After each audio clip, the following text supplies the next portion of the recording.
ये कहानी एक लेजेंडरी हिटमैन की है जो कि एक इंसिडेंट की वजह से फिर से बच्चा बन जाता है और बस इतना ही नहीं, किसी कारण की वजह से उसे फिर से मिडिल स्कूल में जाना पड़ता है। कहानी की शुरुआत में हमें लेजेंडरी हिटमैन जो ओगामी को दिखाया जाता है। वो अपने एक मिशन पे आता है। सबसे पहले वो सिक्योरिटी कैमरे को डिस्ट्रॉय करता है। उसके बाद वो इस ओल्ड टाइप वेयर हाउस में आता है जहाँ पर अंदर कुछ गुंडे लोग बैठे होते हैं। अरे बड़ाओ, कौन है बे तू? बच्चे, क्या तेरे पास लाइटर है? अबे बुड्ढे, मैंने पूछा कि कौन है तू और यहाँ पर क्या कर रहा है? हाँ, यहाँ पर जूजो गुंडे की गन लेके उसे ही शूट कर देता है। इसके बाद वो यहाँ के सारे ही लाइट्स को शूट करके यहाँ पर अंधेरा कर देता है। जूजो यहाँ के सारे गुंडों को साफ कर देता है। ये बंदा एक सूटकेस लेके यहाँ से भाग रहा होता है, लेकिन जूजो सामने आके उसे गिरा देता है। बंदा चालाकी करके जूजो पे अटैक करता है, लेकिन जूजो सामने से आके उसके पेट में रख के देता है एक पंच, जिससे बंदा दरवाजे पे पटक जाता है। थोड़ी देर बाद हम देखते हैं कि जूजो का एक पार्टनर कोटासु निकोटा आके इस सूटकेस को खोलता है। जूजो देखता है कि उसके अंदर तो बस एक वास्प का नेट है। जूजो उसमें कोई भी इंटरेस्ट ना दिखा के उसे फेंक देता है। आगे दोनों घर जाने से पहले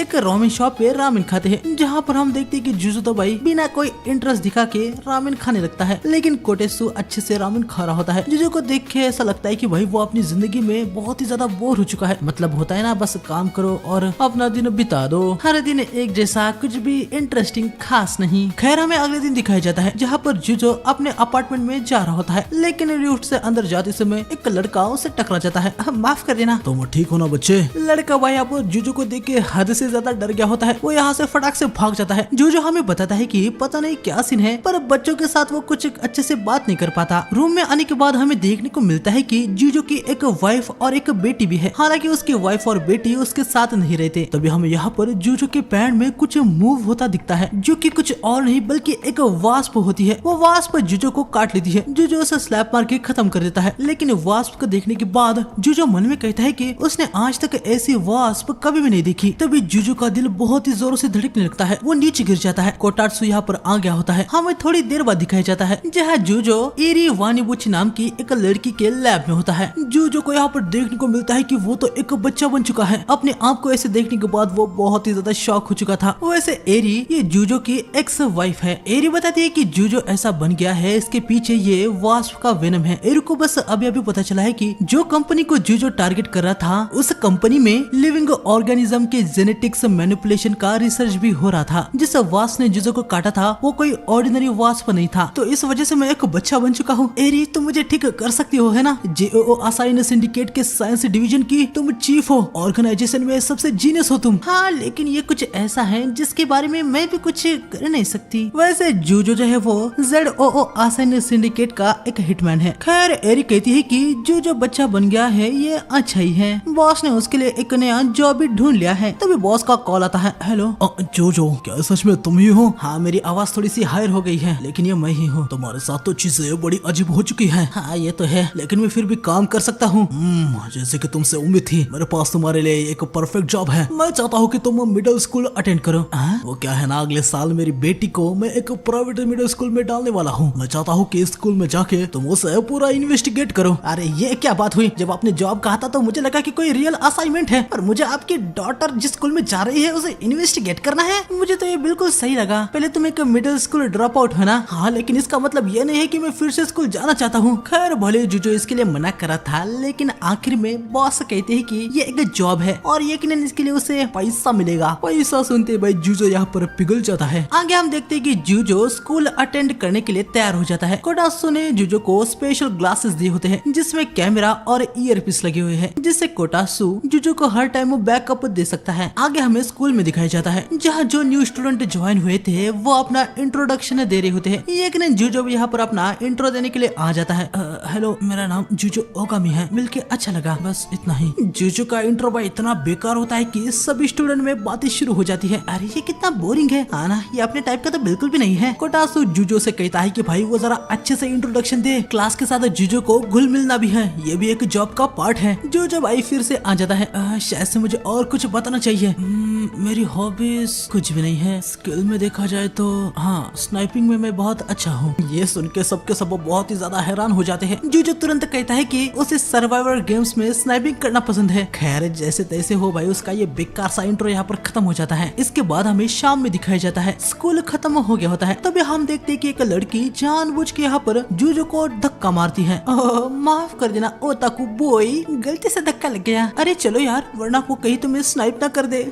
कोटासु जूजो से कहता है कि क्या वो उन दोनों की बैंड बजा दे। जूजो उसे नहीं कहता है। आगे रात को कोटासु ने बनाया हुआ खाना खा के जूजो भाई बहुत ही हैरान हो जाता है। जूजो अकेला ही अपने घर में रहता था और खाना उतना वो कुछ खास बनाता नहीं था, पर आज कोटासु ने जो खाना बनाया है वो बहुत ही टेस्टी बना था। अरे बॉस, आपने जो सेल्फ इंट्रो दिया था ना, वो कितना घटिया था यार। आपको याद है ना कि आपको आपकी आइडेंटिटी हिडन रखनी है। स्कूल में आपको कोई बखेड़ा खड़ा नहीं करना है, वरना एक्सपेल हो जाओगे। और अगर वहाँ से एक्सपेल हो गए तो समझो कि पैसा आपको फिर कहीं से भी नहीं मिलने वाला। जूजो भाई बात को समझता है। अगले दिन क्लास में स्टडी करते हुए जूजो को याद आता है कि इस उम्र में तो वो असासिन की स्टडी बस इतना ही नहीं, एसासिनेशन भी करता था। हालांकि अभी यहाँ पर नंबर को देखने के बाद जूजो बहुत ही ज्यादा एक्साइट हो चुका होता है। जहाँ आमतौर पर काफी बंदों को स्टडी करना बिल्कुल भी पसंद नहीं होता, यहाँ जूजो को स्टडी करने में बहुत ही खुशी हो रही होती है। आगे शाम हो जाती है। स्कूल खत्म हो गया होता है। जूजो यहाँ पर खुशी के मारे रोने लगता है कि भाई math, science, social studies, languages, arts, ये सब कितने मस्त सब्जेक्ट्स हैं। उसे वो बहुत ही पसंद आ गए होते हैं। आगे रात को जब कोटासु जूजो को डिनर के लिए बुलाता है, वो देखता है कि जूजो तो भाई यहाँ पर एक्साइटेड होके अपना होमवर्क कर रहा है। फिर इसके बाद हमें अगले दिन शाम को दिखाया जाता है, जहाँ पर स्कूल खत्म हो गया होता है। जूजो अपने बुक्स पढ़ते हुए घर निकल रहा होता है, लेकिन तभी सामने से लड़कियों की चिल्लाने की आवाज आती है। हम देखते कि यहाँ पर एक पांडा मास्क पहने हुए बंदा सिक्योरिटी गार्ड को किक जड़ देता है और भागते हुए वो इन दोनों के ही पास आ रहा होता है। बंदा इनके सामने आ जाता है। लड़कियां पैनिक हो जाती है। कोटासु भी यह सब कुछ देख ही रहा था। अरे बॉस, ये तो वही लड़के हैं ना जो आपको एटीट्यूड दिखा रही थी। चढ़ रहने दो उनको वैसे ही। वो दोनों मेरी बेटी की उम्र की है। जहाँ तक मेरी बात है तो मैं इतना भी घटिया नहीं हूँ कि मेरे सामने कुछ बुरा हो रहा हो और मैं कुछ भी ना करूँ। अरे बॉस रुक जाइए, आपको अपनी आइडेंटिटी हिडन रखनी है। जो एक स्टूडेंट के पास आके चोक बॉक्स को गिराता है। फिर दूसरे चोक्स को वो पांडा मास्क वाले के पास फेंक के रबर बुलेट से उस पर अटैक कर देता है, जिस वजह से यहाँ पर एक स्मोक स्क्रीन टाइप हो जाती है। जो तेजी से यहाँ पर आके पांडा मास्क के पेट पर एक जोर से पंच कर देता है, जिससे पांडा मास्क की हालत खराब हो जाती है। हालांकि यहाँ पर जूजो को लगा था कि पांडा मास्क बेहोश हो जाएगा, लेकिन जूजो तुरंत ही रियलाइज करता है कि भाई अभी वो एक बच्चा है, उसके पास पहले जैसी स्ट्रेंथ नहीं है। पांडा मास्क अपनी चड्डी से एक बॉम्ब निकालता है और कहता है कि अब वो साथ में मरेंगे, लेकिन जूजो उसके अंडे पे किक जड़ देता है, जिससे पांडा मास्क की जान निकल जाती है। इसके बाद जूजो बॉम्ब को हवा में फेंक के उस पर शूट कर देता है। स्मोक हटने के बाद इन दोनों को अपने सामने जूजो दिखता है। वो कहती है कि ओगामी कुन, क्या तुमने हमें बचाया? अरे बिल्कुल भी नहीं, कोई अजीब सा बंदा यहाँ पर आया था जो कि उसकी कुटाई करके निकल गया। मैं तो एक ordinary first year middle school student हूँ जो एक नॉर्मल लड़की की तरह स्कूल में स्टडी करने के लिए आया है। यह सब सुनने के बाद तो भाई इन दोनों को पक्का यकीन हो जाता है कि जूजो ने ही उनको बचाया है। आगे रात हो जाती है। हम देखते हैं कि जूजो की वाइफ और बेटी ये न्यूज देख रहे होते हैं। इसके बाद हमें कुछ दिन बाद स्कूल में दिखाया जाता है, जहाँ स्टूडेंट मिलके एक क्लास ग्रुप बना रहे होते हैं, जहाँ क्लास के सभी स्टूडेंट ज्वाइन हो जाते हैं, बस जूजो को छोड़ के। वैसे सारे क्लास को जूजो भाई अजीब ही लगता है, तो ग्रुप में ज्वाइन होने के लिए वो उससे पूछते भी नहीं। जूजो भी यहाँ पर मन में कहता है कि मुझे इग्नोर ही करो, यही सही है। लेकिन ये दोनों यहाँ पर जूजो के पास आती है। सबने ग्रुप चैट बनाया है, तुम ज्वाइन होंगे और उस दिन के लिए तुम्हारा शुक्रिया। हम देखते हैं कि भाई जूजो ग्रुप में ज्वाइन हो जाता है, लेकिन घर आने के बाद वो समझता है कि भाई इसमें ज्वाइन होना मतलब टाइम वेस्ट ही है। ऐसे फटाफट मैसेज आ रहे होते हैं जिनको देख के उसका सर घूम रहा होता है। खैर आगे जूजो को एरी का कॉल आता है। वो बताती है कि जिस वास्प ने जूजो को काटा था वो नेचर में एग्जिस्ट नहीं करता, उसे आर्टिफिशियली बनाया गया था, और जिस कंपनी ने उसे बनाया वो मिसुओका फार्म्स है। लास्ट 10 साल से ये कंपनी बहुत ही तेजी से ग्रो हुई है और कंट्री में ये अभी सेकंड लार्जेस्ट कंपनी है, और उस कंपनी के प्रेसिडेंट की डॉटर जूजो के ही क्लास में है। अगर जूजो उसके साथ कांटेक्ट बनाता है तो उनको वास्प से रिलेटेड यूजफुल इंफॉर्मेशन मिल सकती है। वो लड़की, उसका नाम नोरेन मिसुओके है। अगले दिन हम देखते हैं कि जूजो क्लासरूम में जाते समय पढ़ाई कर रहा होता है। ये देख के कोटासु से पूछता है कि बॉस आपको स्टडी इतनी पसंद क्यों आ रही है? जूजो कहता है कि स्टडी करने में उसे मजा आ रहा है। ये सुनने के बाद कोटासु भाई हैरानी हो जाता है। वो कहता है कि स्टडी करना और ये एक फन है। खैर आगे दोनों जूजो को गुड मॉर्निंग कहती है। वैसे इसका नाम रेका टाकादा है और इसका नाम टोमामी बाबा है। जैसे कि हम जानते हैं कि जूजो को बच्चों से बात करना आता नहीं है, वो बेचारा कोशिश करके इनको गुड मॉर्निंग करता है। टाकादा कहती है कि उसके उसकी स्माइल बहुत ही क्रीपी दिख रही है। खैर आगे दोनों जूजो से कहते हैं कि वो ग्रुप चैट में बात ही क्यों नहीं करता, वो भी चैटिंग कर सकता है। हालांकि जूजो को भाई ये सब बेकार सही लगता है। खैर इनके लिए वो कहता है कि वो कोशिश करेगा। आगे क्लासरूम में आने के बाद जूजो यहाँ पर नोरेन मिसु ओका को देखता है, जिसके क्लोज जाना यही अभी जूजो का मिशन है। आगे हम देखते कि मिसु ओका स्पोर्ट्स में तो काफी अच्छी होती है। ये सारे नल्ले लड़के भाई उसे घूरे जा रहे होते हैं, जो देख के मिसु ओका को बहुत ही गुस्सा आ रहा होता है। पढ़ाई में भी मिसु ओका बहुत ही अच्छी होती है। आगे इंटरवल में जूजो यहाँ पर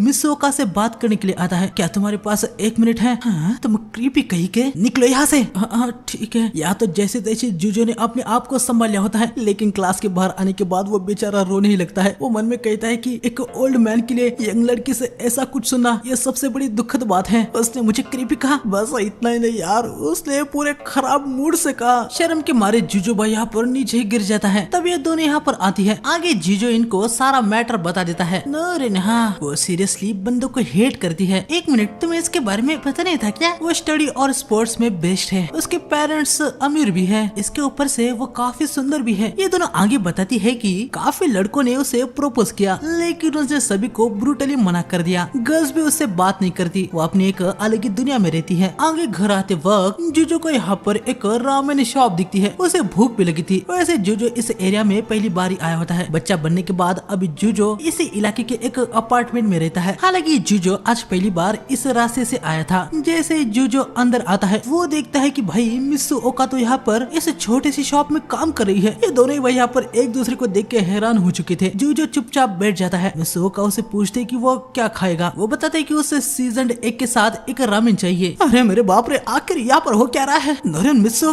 ओका फार्म प्रेसिडेंट की बेटी यहाँ पर रामेन शॉप में काम क्यों कर रही है? वैसे भी मिडिल स्कूल वालों को पार्ट टाइम जॉब करना ये अलाउड भी तो नहीं है। शांत हो जा जूजो, ऐसे हो सकता है कि ये उसके जैसे दिखने वाली कोई और हो। रामेन आ गया होता है। थोड़ा यार, मुझे नहीं पता कि क्या चल रहा है, पहले मैं खाना खा लूं। जूजो रामेन खाता है और उसे ये हद से ज्यादा ही पसंद आ जाता है। वो कहता है कि उसने आज तक ऐसा रामेन कभी भी नहीं खाया, ये एक अलग ही लेवल का टेस्टी होता है। जूजो यहाँ पर अपना रामेन एंजॉय कर रहा था। तभी मिसु ओका आती है। सर, शॉप बंद होने के बाद आप जरा बाहर मुझसे मिलेंगे? हमें थोड़ी देर बाद बाहर दिखाया जाता है। तुम ओगामी कुन हो राइट? आखिर तुम यहाँ पर क्या कर रहे हो? क्योंकि मैं यहाँ पर पास ही में रहता हूँ। अरे यार, ये जगह स्टेशन से दूर है और यहाँ पर हैंग आउट करने के लिए भी कोई भी स्पॉट नहीं है। मुझे लगा कि यहाँ पर कभी भी कोई स्टूडेंट नहीं आएगा। प्लीज स्कूल में ये सब कुछ सीक्रेट रखना। हाँ क्यों नहीं, मुझे कोई प्रॉब्लम नहीं है। आगे दोनों अपने अपने घर निकल रहे होते हैं। जो पूछता है कि क्या मिसु ओका अकेले घर जाती है, कोई उसे पिकअप करने के लिए नहीं आता? वो तो काफी रिच है। मिसु ओका बताती है कि उसे वो सब चीजें पसंद नहीं है। तुम उस रामेन शॉप में काम करती हो? वो मेरे अंकल की शॉप है, मैं वहाँ पर पैसों के लिए कोई काम नहीं करती। बस ऐसा है कि मैं अपने रिलेटिव की हेल्प कर रही हूँ। अगर ये पार्ट टाइम जॉब नहीं है तो वो सब करना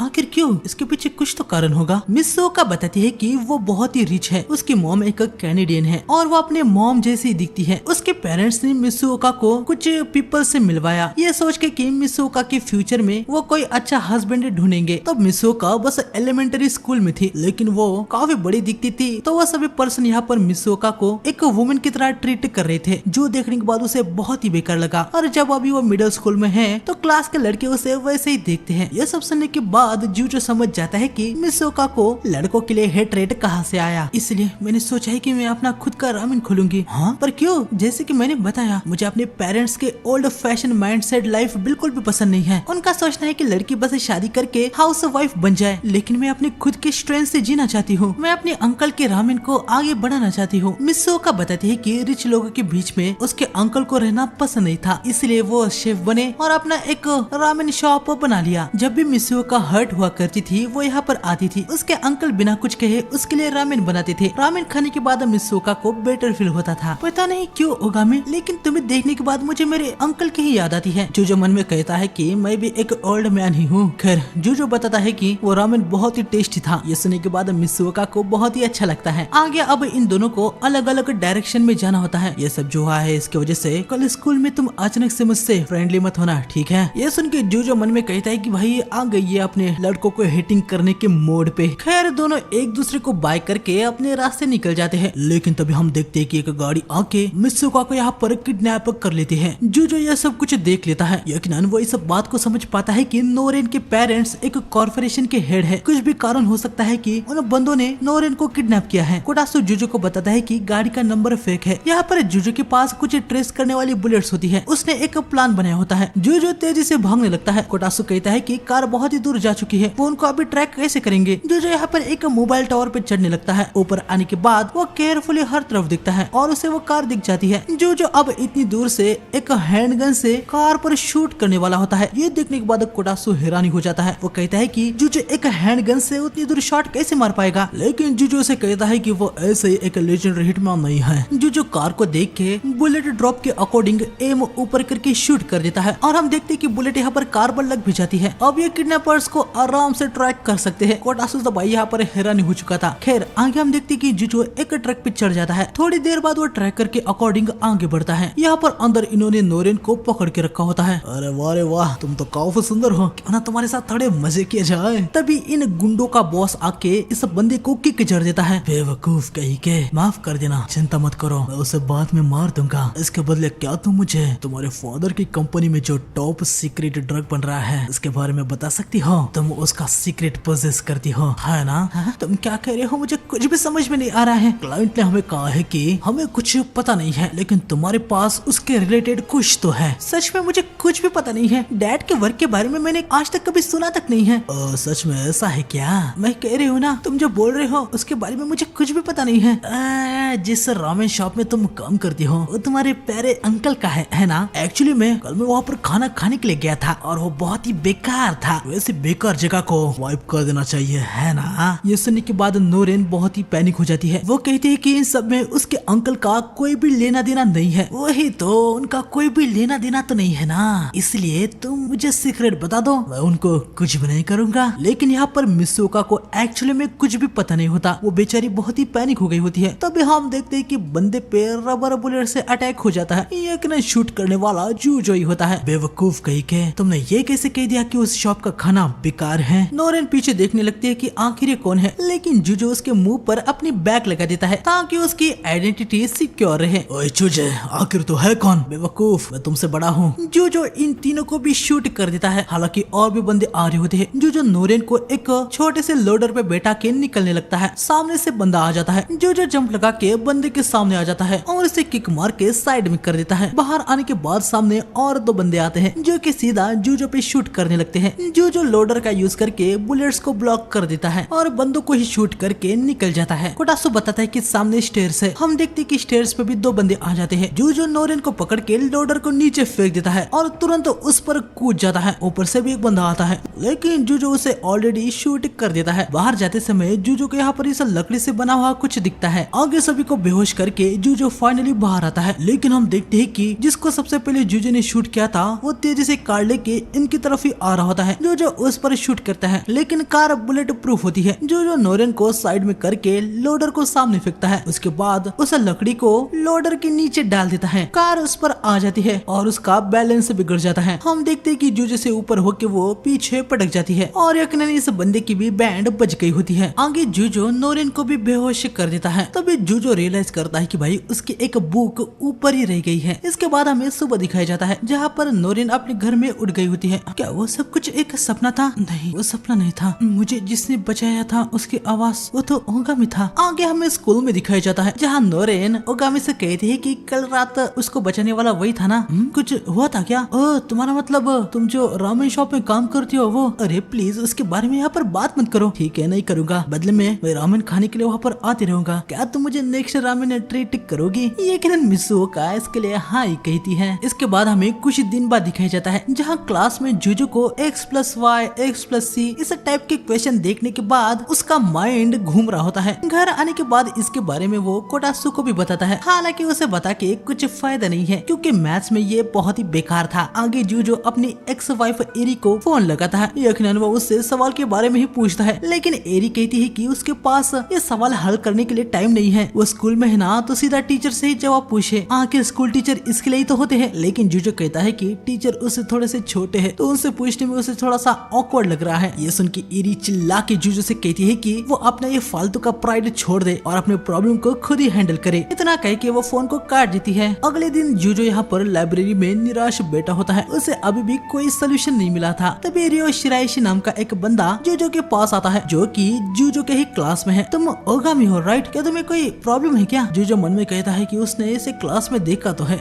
शिराइशी? बिल्कुल सही पहचाना। आगे जूजो ने रियो को सारा मसला बता दिया होता है। शिराइशी तुरंत ही समझ जाता है कि जूजो को बेसिक पता नहीं है और यकीनन भाई उसे कैसे पता होगा, स्कूल की एज में तो वो कुछ और ही करता था। रियो जूजो से कहता है कि वो यहाँ पर पढ़ाई करने के लिए आता रहता है, तो क्यों ना वो और जूजो साथ में पढ़ाई करे, रियो उसे सारे बेसिक्स सिखा भी देगा। आगे हम देखते हैं कि ये दोनों एक साथ पढ़ाई करने लगते हैं। रियो और जूजो काफी अच्छे दोस्त बन गए होते हैं। कुछ दिनों बाद हमें सीधा मैथ के एक टेस्ट में दिखाया जाता है, जहाँ पर हम देखते हैं कि जूजो को 100 में से 100 मार्क मिल गए होते हैं। रियो भाई तुम्हारा शुक्रिया, तुम्हारी वजह से मुझे मैथ में परफेक्ट स्कोर मिला है। अरे नहीं ओगामी कुन, तुमने भी तो बेसिक सीखने में बहुत मेहनत की है। जूजो भाई बहुत ही खुश था। वो तो रियो को मास्टरी कहने लगता है, जो सुन के वो थोड़ा सा एम्बेरस फील कर रहा था। खैर रियो ने जूजो की इतनी हेल्प की है, इसलिए वो उसे एक ट्रीट देने वाला होता है। आगे हम देखते हैं कि दोनों एक रेस्टोरेंट में आते हैं, लेकिन यहाँ पर एक बंदा रियो से टकरा जाता है। वैसे तो रियो की कोई भी गलती नहीं थी, लेकिन वही सॉरी कहने लगता है। आगे दोनों एक टेबल पर आके बैठ जाते हैं। सच में शिराइशी तुम कमाल के हो, मुझे पढ़ाते वक्त तुम भी अपनी पूरी स्टडी कर रहे थे। ऐसा लगता है कि तुम्हारा भी कोई गोल है ना?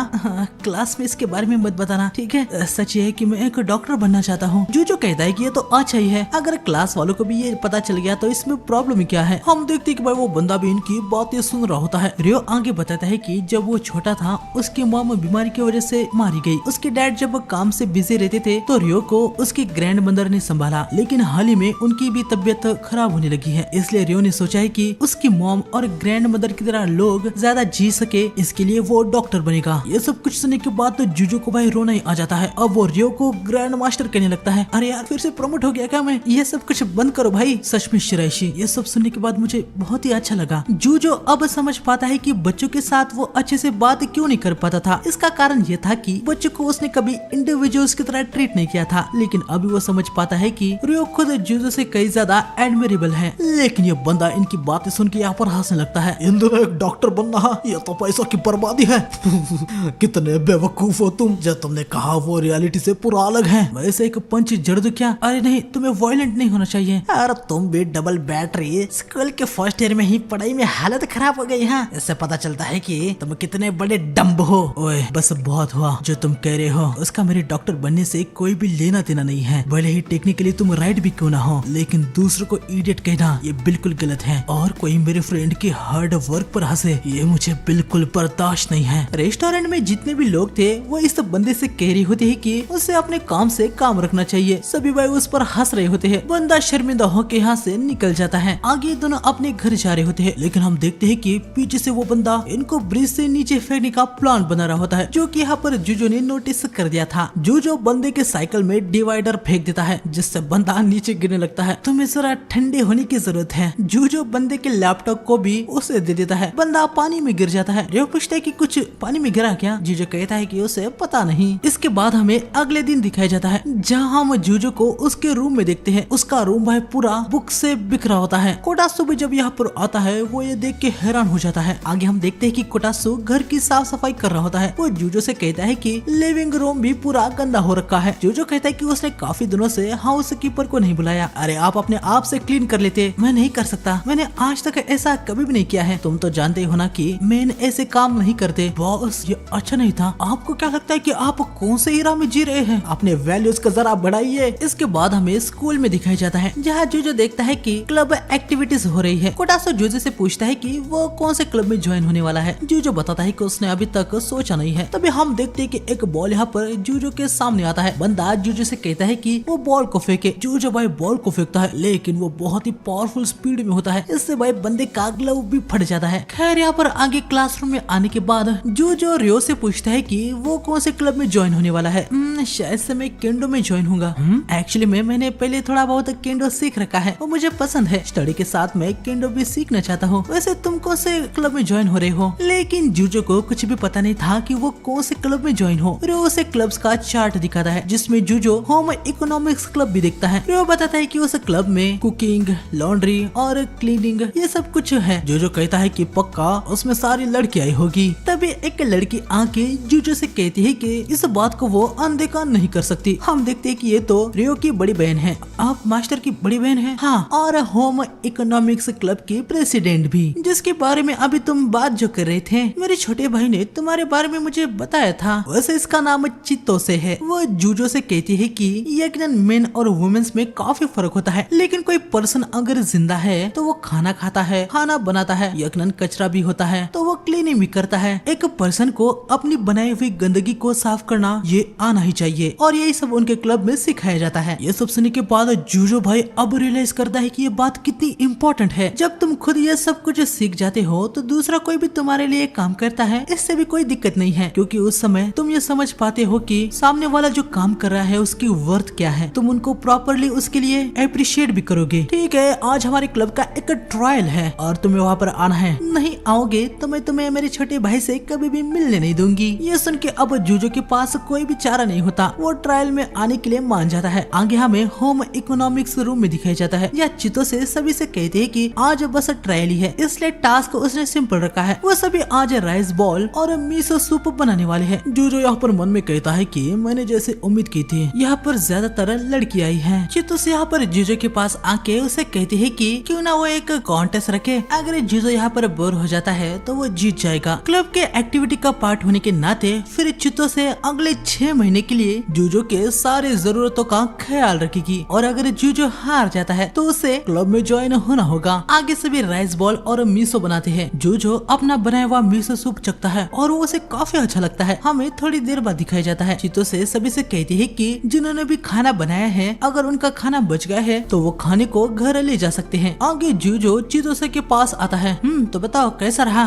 ओके था। ये सुनने के बाद चितो से हंसने लगती है। मेरा मतलब ये नहीं था कि मैं बोर हो गया, हम इसे ड्रॉ कहेंगे। कॉन्टेस्ट अभी खत्म नहीं हुआ है। हम देखते कि जूजो ने भी जो खाना बनाया था वो बचा हुआ है। चितो से कहते हैं कि जूजो खाने को उससे दे जो उसके लिए इम्पोर्टेंट है। आगे हमें रात को दिखाया जाता है, जहाँ जूजो को एरिक का कॉल आता है। हे, ये सरप्राइज फूड डिलीवरी का क्या सीन है? हाँ, और तुम होम इकोनॉमिक क्लब में ज्वाइन हो गए हो, आखिर ये कैसे हो गया? हाँ, चुप रहो। वैसे मैं अभी तक ज्वाइन नहीं हुआ हूँ, मैंने और काजुए ने अभी वो खाया। तुम्हारा शुक्रिया, सच में तुमने खाना काफी अच्छा बनाया था। काजुए ये लो, तुम्हें अपने पापा से कुछ कहना था ना? काजुए अपने डैड से कहती है कि खाना सच में बहुत ही अच्छा था। वो खाने के लिए अपने डैड को थैंक्स भी कहती है। ये सुनने के बाद जूजो को भाई बहुत ही अच्छा लगता है। चितोसे ने जूजो से कहा था कि अपने लिए खाना बनाना एक अलग बात है, पर दूसरों के लिए खाना बनाना ये 100 गुना और भी फन है। इसके बाद हमें अगले दिन दिखाया जाता है। हम देखते कि जूजो यहाँ पर इकोनॉमिक्स क्लब में ज्वाइन हो गया होता है। तभी बाहर आने के बाद जूजो देखता है कि नोरिन भी यहाँ पर होम इकोनॉमिक क्लब में ज्वाइन हो रही है। ओगामी-कुन, आखिर तुम यहाँ पर क्यों ज्वाइन हो रहे हो? ये बहुत ही कॉम्प्लिकेटेड है, पर तुम भी? मैं क्योंकि रामेन शॉप में और ज्यादा कुछ कर पाऊँ इसलिए ज्वाइन हो रही हूँ, लेकिन इसके बारे में किसी को बताना मत। और हाँ, यहाँ पर मुझसे ज्यादा बातें मत करना। हमें कोटासु को दिखाया जाता है। उसे एरिक का एक मैसेज आता है, जो देखने के बाद वो बहुत ही ज्यादा हैरान हो जाता है। कोटासु जूजो से कहता है कि जूजो का ओरिजिनल फॉर्म आने का रास्ता मिल चुका है, इसके लिए जूजो को नोरे से शादी करनी होगी। यकीनन ये सुनने के बाद जूजो हद से ज्यादा हैरान हो जाता है। वो कहता है कि आखिर कोटासु ये क्या कह रहा है। कोटासु डिटेल्स में बताता है कि 1 मिनट पहले मिसुओ का फार्म्स वालों ने एक अनाउंसमेंट की है, जो भी नोरे ने मिसुओ का फियांसे बनेगा वो आगे चल के कंपनी का प्रेसिडेंट बन जाएगा। हाँ, आखिर ये कैसे बेकार से अनाउंसमेंट है? इस अनाउंसमेंट से तो बैकलैश आएगा उनको। बॉस वो क्या चाहते हैं इसके बारे में तो हमें अभी कुछ पता नहीं है, लेकिन आपको याद है ना कि उस किडनैपर ने क्या कहा था? नोरिन मिसुओका के पास कुछ तो है। अगर आपको उस वास्प के रिलेटेड कुछ चाहिए तो धमकी या फिर ब्रूट फोर्स से कुछ नहीं होने वाला। रास्ता बस एक ही है कि आपको कंपनी विरासत में मिल जाए। इसका मतलब ये है कि आपको नोरिन का फियांसे बनना होगा और यही आपका न्यू मिशन है। लेकिन जूजो भाई यहाँ पर इसके लिए तैयार ही नहीं था। वो कहता है कि वो 40 साल का है और नोरिन 20 साल की है, तो वो कैसे शादी कर सकता है? आगे रात को जूजो यहाँ पर रामेन शॉप में रामेन खा रहा होता है। आज का रामेन भी उसे बहुत ही ज्यादा पसंद आ गया होता है। खाना खाने के बाद जूजो अपना पैसे देके निकल रहा होता है। ओगामी तुम कभी भी नहीं बदलते। अरे हाँ, तुम्हारे साथ चीजें अभी काफी दिक्कत वाली होगी है ना? मैंने सुना है कि अभी और भी लोग तुम्हें प्रपोज कर रहे हैं। खैर मैं तो यहाँ पर बस रामेन के लिए आया हूँ। नोरन अब तुम भी घर जा सकती हो। ठीक है अंकल। अपने डैड ने जो अनाउंसमेंट की है, यकीनन इससे नोरेन को भाई हद से ज्यादा उन पर गुस्सा आ गया होता है। आखिर उनकी प्रॉब्लम क्या है? वो बेवकूफ है एक नंबर के, है ना ओगामी?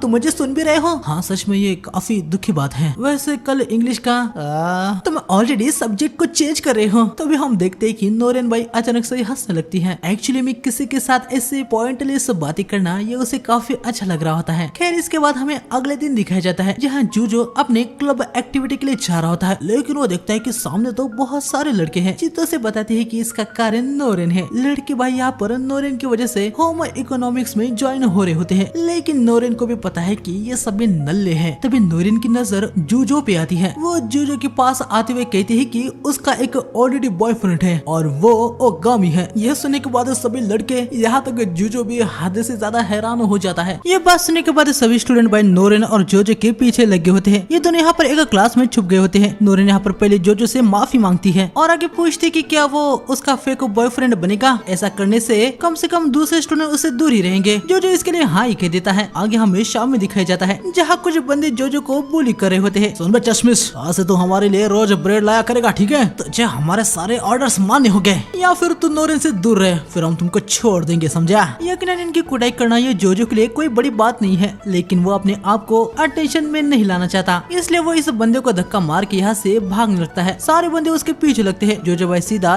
3rd फ्लोर से नीचे जंप लगा देता है। हालांकि नीचे जंपिंग वाली चीज होती है जिससे वजह से जोजो बच जाता है, लेकिन फिर भी भाई 3rd फ्लोर से ऐसे जंप लगाना ये कोई मजाक की बात नहीं है। ये बंदे यहाँ पर पूरे के पूरे हैरान रह गए होते हैं। इसके बाद हमें क्लासरूम में दिखाया जाता है जहाँ पर अभी सारे स्टूडेंट में जोजो और नोरेन के ही बारे में खुसर बुसर हो रही होती है। अरे यार, ये फेक बॉयफ्रेंड प्रिटेंड होने के लिए मैंने हाँ तो कह दिया था, लेकिन लगा नहीं था कि हर समय बस यही चलता रहेगा। तभी ताकादा और बाबा यहाँ पर आते हैं और जोजो से पूछते कि क्या सच में वो और नोरेन डेट कर रहे हैं? वैसे होगा तुम उन बंदों से बढ़िया भागे। हाँ तुम देख रही थी और बस देख ही रही थी। हाँ मतलब हम क्या ही कर सकते हैं। अरे टीचर के पास चली जाती, हमें लगा कि तुम कैसे भी करके हैंडल कर लोगे और तुमने वो किया भी। आखिर दिक्कत ही क्या है? ताकादा बताती है कि जोजो के लिए चीजें और भी ज्यादा वर्ष होने वाली है। इनका स्कूल काफी फेमस है। स्कूल के हर एक प्लेस में हाई स्पेक्स वाले बंदे हैं और बस इतना ही नहीं, अपर क्रस्ट में यूनिकॉर्न्स नाम का एक ग्रुप है। उसमें हर एक स्टूडेंट टॉप टियर टैलेंट वाला है। रूमर्स चल रहे हैं कि वो सभी भी नोरेन के पीछे है। अब जोजो नोरेन का बॉयफ्रेंड है तो वो लोग जोजो के लिए भी आ सकते हैं, समझे ना? जब ऐसा होगा तुम्हारे लिए चीजें बहुत ही ज्यादा मुश्किल होगी। अरे यार। इसके बाद हमें रात में दिखाया जाता है जोजो अपनी स्टडी कर रहा होता है। कोटेसु से कहता है कि फेक बॉयफ्रेंड ये सही तो है बॉस,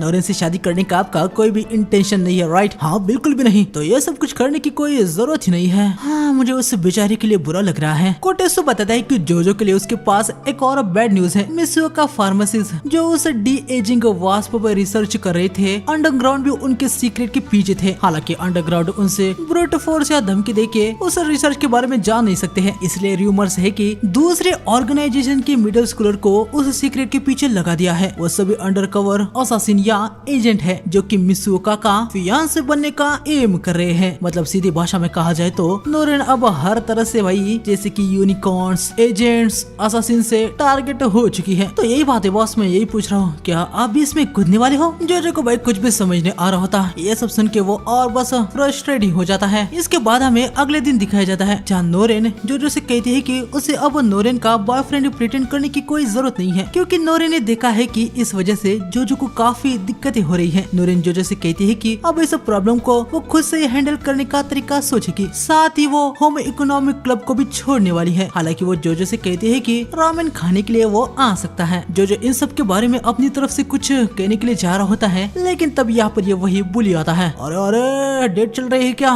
परफेक्ट टाइम पे आ गया हूँ मैं। ओए ओगामी, अब भागना बंद कर दे। तुम्हारे जैसा चश्मिश इसका बॉयफ्रेंड है, ये किसी को भी पसंद नहीं है, समझा? अब वो मेरा बॉयफ्रेंड नहीं है तो तुम ये सब बंद करो। हाँ सच में क्या? तो तुम मेरे साथ डेट पे चलो। बिल्कुल भी नहीं। देखो मैं मजाक नहीं कर रहा हूँ, मैं हैंडसम हूँ, स्ट्रॉन्ग हूँ, मैं तुम्हें प्रोटेक्ट कर सकता हूँ। मैंने तुम्हें कहा ना, हटो अब। ओए हम अभी भी साथ में हैं, तो मेरे लड़की से हाथ दूर रख। चल निकल अब यहाँ से। कोटेसु जोजो से पूछता है कि क्या वो सच में नोरेन से शादी करने वाला है। जोजो बताता है कि ऐसा कुछ भी नहीं है, वो बस एक्ट को कंटिन्यू रखने वाला है। कोटेसु पूछता है कि आखिर क्यों, लेकिन जोजो बताता है कि कोई कारण नहीं है।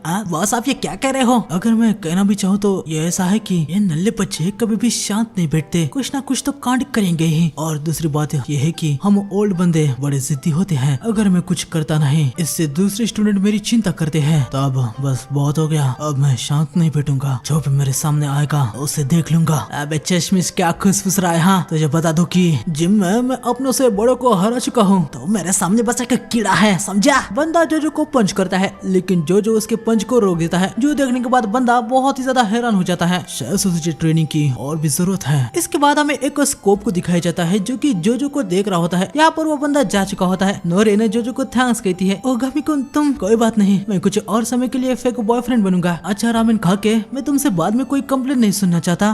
तुम्हारा शुक्रिया, लेकिन मेरी लड़की से हाथ दूर रखना माफ करना, लेकिन ये कुछ अलग ही लेवल का नहीं था। मतलब कोई भी मिडिल स्कूलर ऐसे बात नहीं करता। वो फ्लो में निकल गया और कुछ नहीं। इन दोनों को एक बंदा देख रहा होता है। तो वो है नोरिन और उसका बॉयफ्रेंड। हाँ, उसके मूव देखने के बाद लग रहा है कि वो भी मेरे जैसे ही वर्क लाइन में है। ना मैंने सोचा था ये उससे भी ज्यादा टफ हो सकता है। इसके बाद हमें अगले दिन स्कूल में दिखाया जाता है जहाँ नोरिन जोजो से कह रही होती है कि जोजो कुछ ज्यादा स्ट्रॉन्ग नहीं है। ये सुनने के बाद जोजो भाई हड़बड़ा सा जाता है। वो कहता है कि ऐसा कुछ भी नहीं है, अपनी पूरी लाइफ में वो किसी के साथ फाइट तक नहीं किया है। हाँ सच में क्या? कल जिस बंदे को तुमने डराया था, मेरी नजर में वो तो काफी टफ था। वो बस फ्लो में हो गया, पता नहीं मैंने वो सब कुछ कैसे कर लिया। सच कहा जाए तो वो बंदा नॉर्मल ही था। हाँ नॉर्मल तो तुम्हारे लिए नॉर्मल क्या नहीं है? हाँ नहीं, मेरा मतलब मुझे नहीं पता। खैर नोरिन कहती है कि वैसे भी वो दोनों ये प्रिटेंड कर रहे हैं। जोजो को सीक्रेट बताने की कोई जरूरत है नहीं। नोरिन यहाँ पर जोजो को एक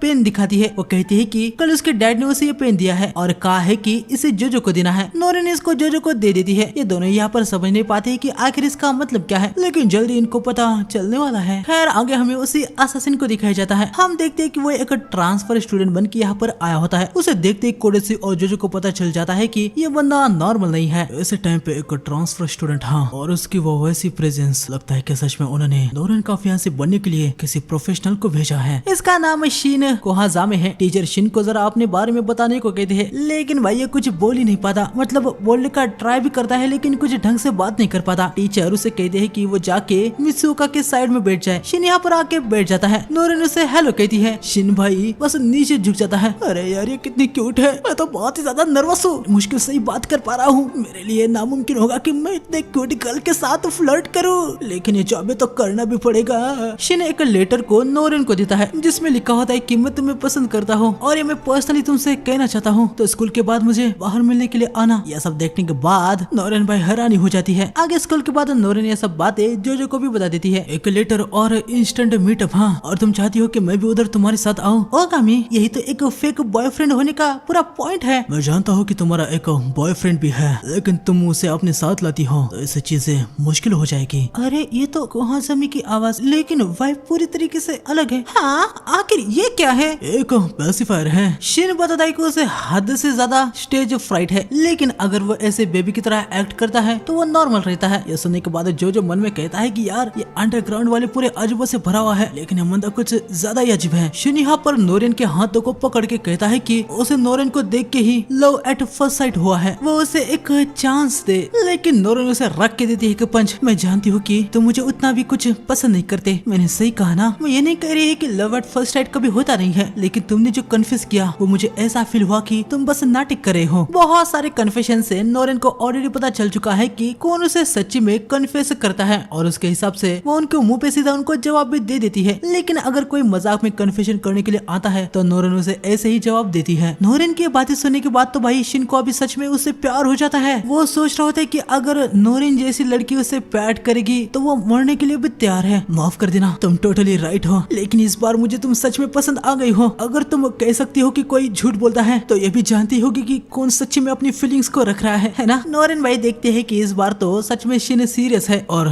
तुम्हारा है बॉयफ्रेंड ओगामी, राइट? हाँ। शिन भाई जोजो पे अटैक कर देता है, जोजो उसे डॉज कर देता है। शिन जोजो के पीछे आ गया होता है। तुम भी इस बिजनेस में हो, राइट? मुझे शुरू से ही लगा था कि अचानक वाला कन्फेशन काम नहीं करेगा। मेरा प्लान थी कि मैं पहले इंस्पिरेशन बना लूं, फिर धीरे धीरे चीजों को आसान बना लूं, लेकिन अब मैंने अपना मन बदल दिया है। शिन जोजो को बताता है कि नोरिन का फियांसे बनने के लिए वो जोजो को डुएल में चैलेंज करता है। जोजो को भाई कुछ भी समझ नहीं आता। शिन बताता है कि जोजो के पास जो पेन है वो प्रूफ है कि वो अभी नोरिन का ऑफिशियल फियांसे है। एक बार डुएल इशू किया जाए तो उसे एक्सेप्ट करना ही होता है। गाइडलाइंस ऑलरेडी अनाउंस कर दी है। नोरिन देखने लगती है कि ये सब कुछ कब हुआ। गाइडलाइंस में लिखा होता है कि जिस किसी के पास भी आखिर तक वो पेन होगा वही नोरिन का फियांसे होगा। अरे यार चीजें तो और भी बस दिक्कत देने वाली हो रही है। तो तुम उसे जितना जल्दी हो सके उतनी आसानी से लेना चाहते थे। हाँ बिल्कुल सही कहा। चलो अब नोरिन को मुझे दे दो। मुझे इन डुएल से कोई भी घंटा फर्क नहीं पड़ता, लेकिन मैं नोरिन को तुम्हारे जैसे गधे को कभी नहीं देने वाला।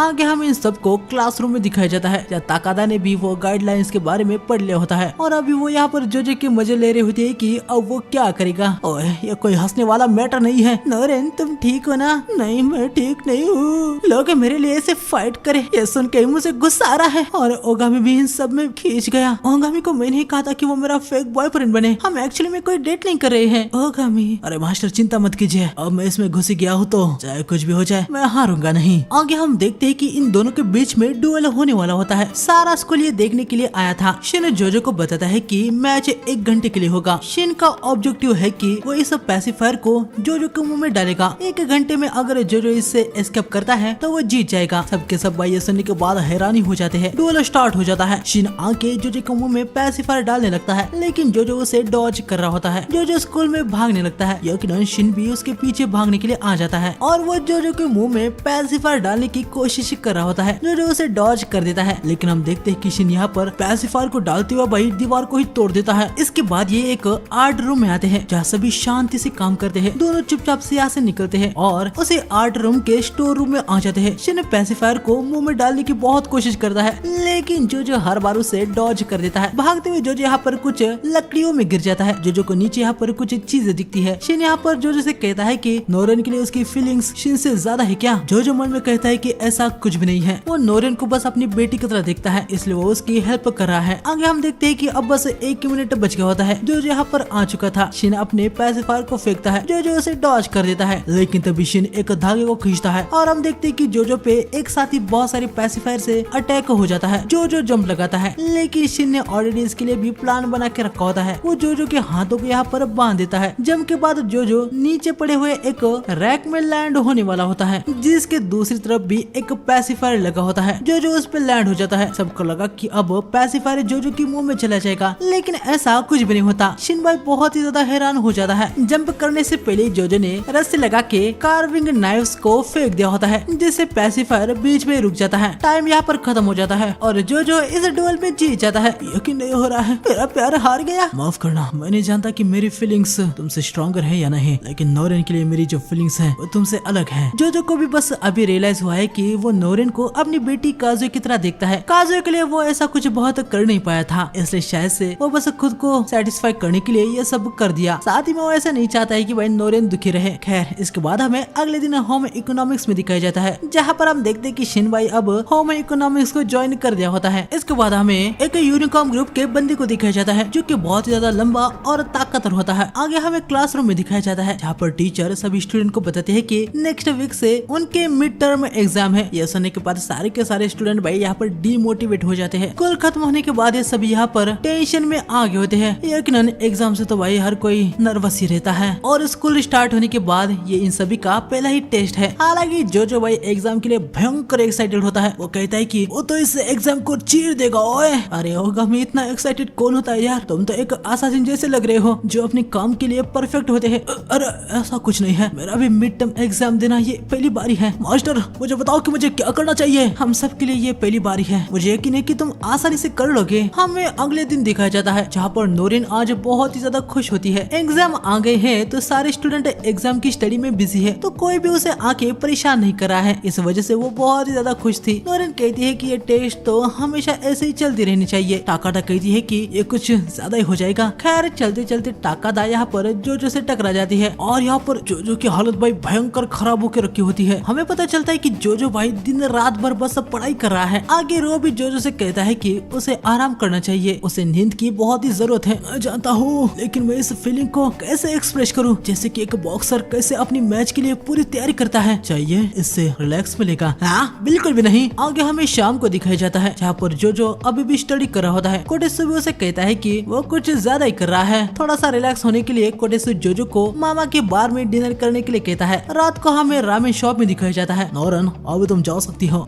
इतना जल्दी? ये टेस्ट का वीक है ना? अरे कोई बात नहीं अंकल, मैं रेगुलरली स्टडी करती हूँ। फिर भी वैसे भी आज कुछ कस्टमर आने नहीं वाले हैं। ठीक है अंकल। नोरेन अपने घर निकल रही होती है, लेकिन तभी उसे सामने जोजो दिखता है। वो समझ नहीं पा रहे होते कि इस टाइम पे वो कहाँ पर जा रहा है। नोरेन जोजो का पीछा करने लगती है। वो देखते है कि जोजो तो भाई जाबमी नाम के एक बार में आया है। यकीनन जोजो भाई यहाँ पर डिनर करने के लिए आया होता है। जोजो अंदर चला जाता है। ये देखने के बाद नोरेन यहाँ पर हैरानी हो जाती है। वो कुछ समझ नहीं पाती है कि अब ये क्या सीन है। अंदर हमें इसको दिखाया जाता है। इसका नाम क्योसुके है, वैसे सभी इसे मामा कहते हैं। वैसे जो बार है ना वो भी ZOO असासिन सिंडिकेट का ही है और मामा भी उनकी एक ट्रस्टेड मेंबर है। अब जो एक मिडिल स्कूलर लड़का है तो किसी को शक ना हो इसलिए मामा ने सबको कह के रखा है कि जो उसका भतीजा है। वैसे सच कहूँ तो तुम्हें फर्स्ट टाइम देखने के बाद तो मैं हैरानी हो गई थी। खैर तभी एरी भी यहाँ पर आती है। ऐसा गधे को मैंने अपने काम से काम रखने के लिए कहा था। तुम्हारी आंखें ऐसी क्यों होके रखी है? हाँ क्या रात भर स्टडी करे हो? एरी यहाँ पर जोजो को समझाती है कि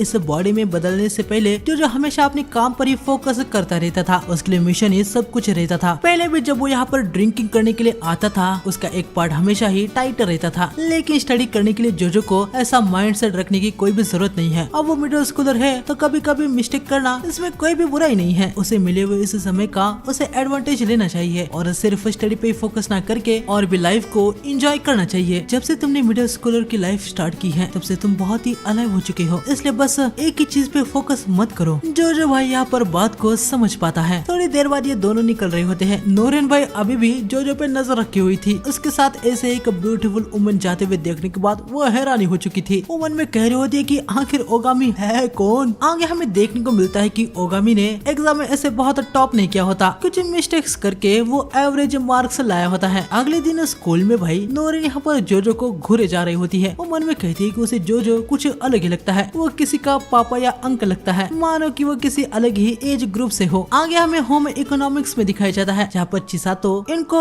बटन सिलाई करना सिखा रही होती है। देखने में तो काफी ज्यादा आसान लगा था, लेकिन ये जब खुद से ट्राई करते हैं तो इनको समझ आया कि ये तो काफी हद मुश्किल काम है। खैर ये लोग हार नहीं मानते और परफेक्टली इसे सीख ही लेते हैं। स्कूल खत्म होने के बाद ये दोनों घर निकल रहे होते हैं। तभी नोरेन को सामने कीटो सेनपाई दिखते हैं। यह भी होम इकोनॉमिक क्लब में होते हैं। नोरेन कीटो से पूछते हैं कि वो अभी तक घर क्यों नहीं गया है। कीटो बताता है कि आज वो इन प्लांट्स को पानी देना भूल ही गया था तो बस पानी दे के निकल रहा है। आगे जो नोरेन से पूछता है कि क्या कुछ हुआ है क्या। वो काफी ज्यादा गुड मूड में दिख रही है। नोरेन बताती है कि ऐसे कुछ खास बात नहीं है, उसे होम इकोनॉमिक्स क्लब में बहुत ही अच्छा लगता है। कीटो सेनपाई को प्लांट्स पसंद है, प्रेसिडेंट को कुकिंग पसंद है, यामाओका को स्वीट बेक करना पसंद है और तामादा और निशिमुरा हैंडक्राफ्ट्स में बहुत ही अच्छे हैं। क्लब में हर कोई अलग अलग चीजें करता है और वो सभी बहुत ही अच्छे हैं। इससे नोरेन को भी बहुत ही खुशी हो रही थी कि वो होम इकोनॉमिक्स में ज्वाइन हो गई है। अगले दिन चिसातो सबको बताती है कि आज इनको बेसबॉल टीम के लिए राइस बॉल बनाने हैं। हालांकि जिस टीम को इनको राइस बॉल प्रोवाइड करना है उसमें एक यूनिकॉर्न है। चिसातो नोरेन से कहती है कि टीम में यूनिकॉर्न है, इसका मतलब ये नहीं है कि वो नोरेन के पीछे होगा, लेकिन अगर फिर भी नोरेन कंफर्टेबल नहीं है तो इस काम के लिए वो नहीं भी कह सकती है। मैं जानता हूँ कि तुम कैसा फील कर रही हो, जो भी करना है वो तुम्हें खुद डिसाइड करना है। आगे हम देखते हैं कि नोरेन यहाँ पर आ गई होती है। सभी राइस बॉल को खाते हैं। यकीनन ये यूनिकॉर्न भी यहाँ पर आता है। इसका नाम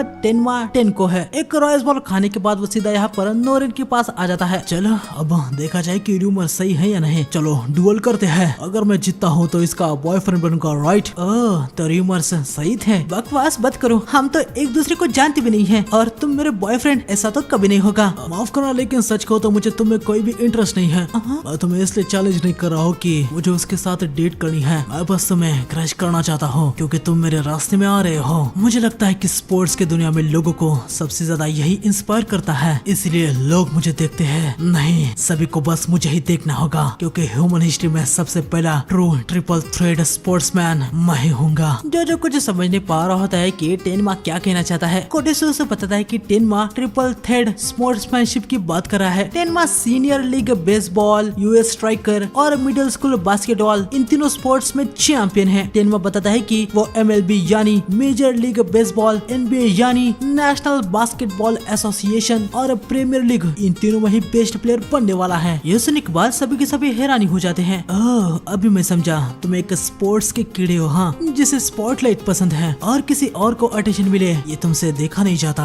ऐसी बात नहीं है, तुम होम इकोनॉमिक्स के एक बैकग्राउंड कैरेक्टर हो। होम इकोनॉमिक क्लब जैसे छोटे क्लब में तो मैं इंटरेस्टेड भी नहीं हूँ, जिनका एग्जिस्टेंस भी मैटर नहीं करता। ये सुनने के बाद सभी को बहुत ही ज्यादा गुस्सा आ जाता है और जोजो को भी। ठीक है, डुअल करते हैं। ओगामी तुम ये क्या कह रहे हो? अब मेरी सटक गई है। इसने बस मेरी ही नहीं बल्कि होम इकोनॉमिक्स के सारी लेडीज की भी बेइज्जती की है। खुद पे बहुत ही घमंड है। हाँ, तुझे तेरी औकात मैं दिखाऊंगा, जिसके बाद तो होम इकोनॉमिक्स क्लब को कभी भी नीची नजरों से देखने की हिम्मत भी नहीं करेगा। चलो फिर यह सेटल होता है। ये लोग फुटबॉल का डुअल करने वाले होते हैं। टेनमा जोजो से कहता है कि वो अपने टीम में बस एक ही बंदा रखेगा, लेकिन जोजो जितने चाहे उतने प्लेयर ला सकता है। टेनमा यहाँ से निकल जाता है। स्पोर्ट टीचर उसकी तरफ से इनसे माफी मांगते हैं। इसके बाद हमें इनको क्लब में दिखाया जाता है, जहाँ पर सभी जानते हैं कि भाई जो कुछ भी वो संभालेगा, लेकिन और टीममेट्स कौन बनेंगे। साइड में यहाँ पर नोरेन का भाई अपना अलग ही सीन चल रहा होता है। टेनमा ने जैसे उसे कहा कि उसे उसमें कोई भी इंटरेस्ट नहीं है, ये नोरेन को बड़ा ह्यूमिलेटिंग लगा। नोरेन को लगा कि हमेशा की तरह उसके लिए 2 बंदे फाइट करना चाहेंगे। आखिर में वो कहेगी कि मेरे ऊपर फाइट मत करना, लेकिन शिन भाई पूरा उल्टा ही हो गया। खैर हम देखते हैं कि शिन और कीटो डुएल में पार्टिसिपेट करने वाले होते हैं। इसके बाद हमें रात में दिखाया जाता है, जहाँ पर टेनमा और उसका बचपन का फ्रेंड रियोहो प्रैक्टिस कर रहे होते हैं। रियोहो टेनमा से पूछता है कि आखिर वो ऐसे डुएल कर क्यों रहा है, क्योंकि नॉर्मली तो वो ऐसे कभी भी नहीं करता। तभी हमें पास्ट का एक सीन दिखाया जाता है, जहाँ पर शिन से डुएल करते समय टेनमा ने जोजो को देखा होता है, और बस वैसे जोजो को देखने के बाद उसे उसके साथ लड़ने का मन कर लिया। हमें अगले दिन दिखाया जाता है, यहाँ पर डुएल की तैयारी हो जाती है। ओए, अगर तुम जीतते हो तो हम यूजुअल मित्सुओका के रूल्स के हिसाब के साथ जाएंगे, लेकिन अगर हम जीतते हैं तो एक कंडीशन है, तुम्हें होम इकोनॉमिक क्लब से माफी मांगनी होगी।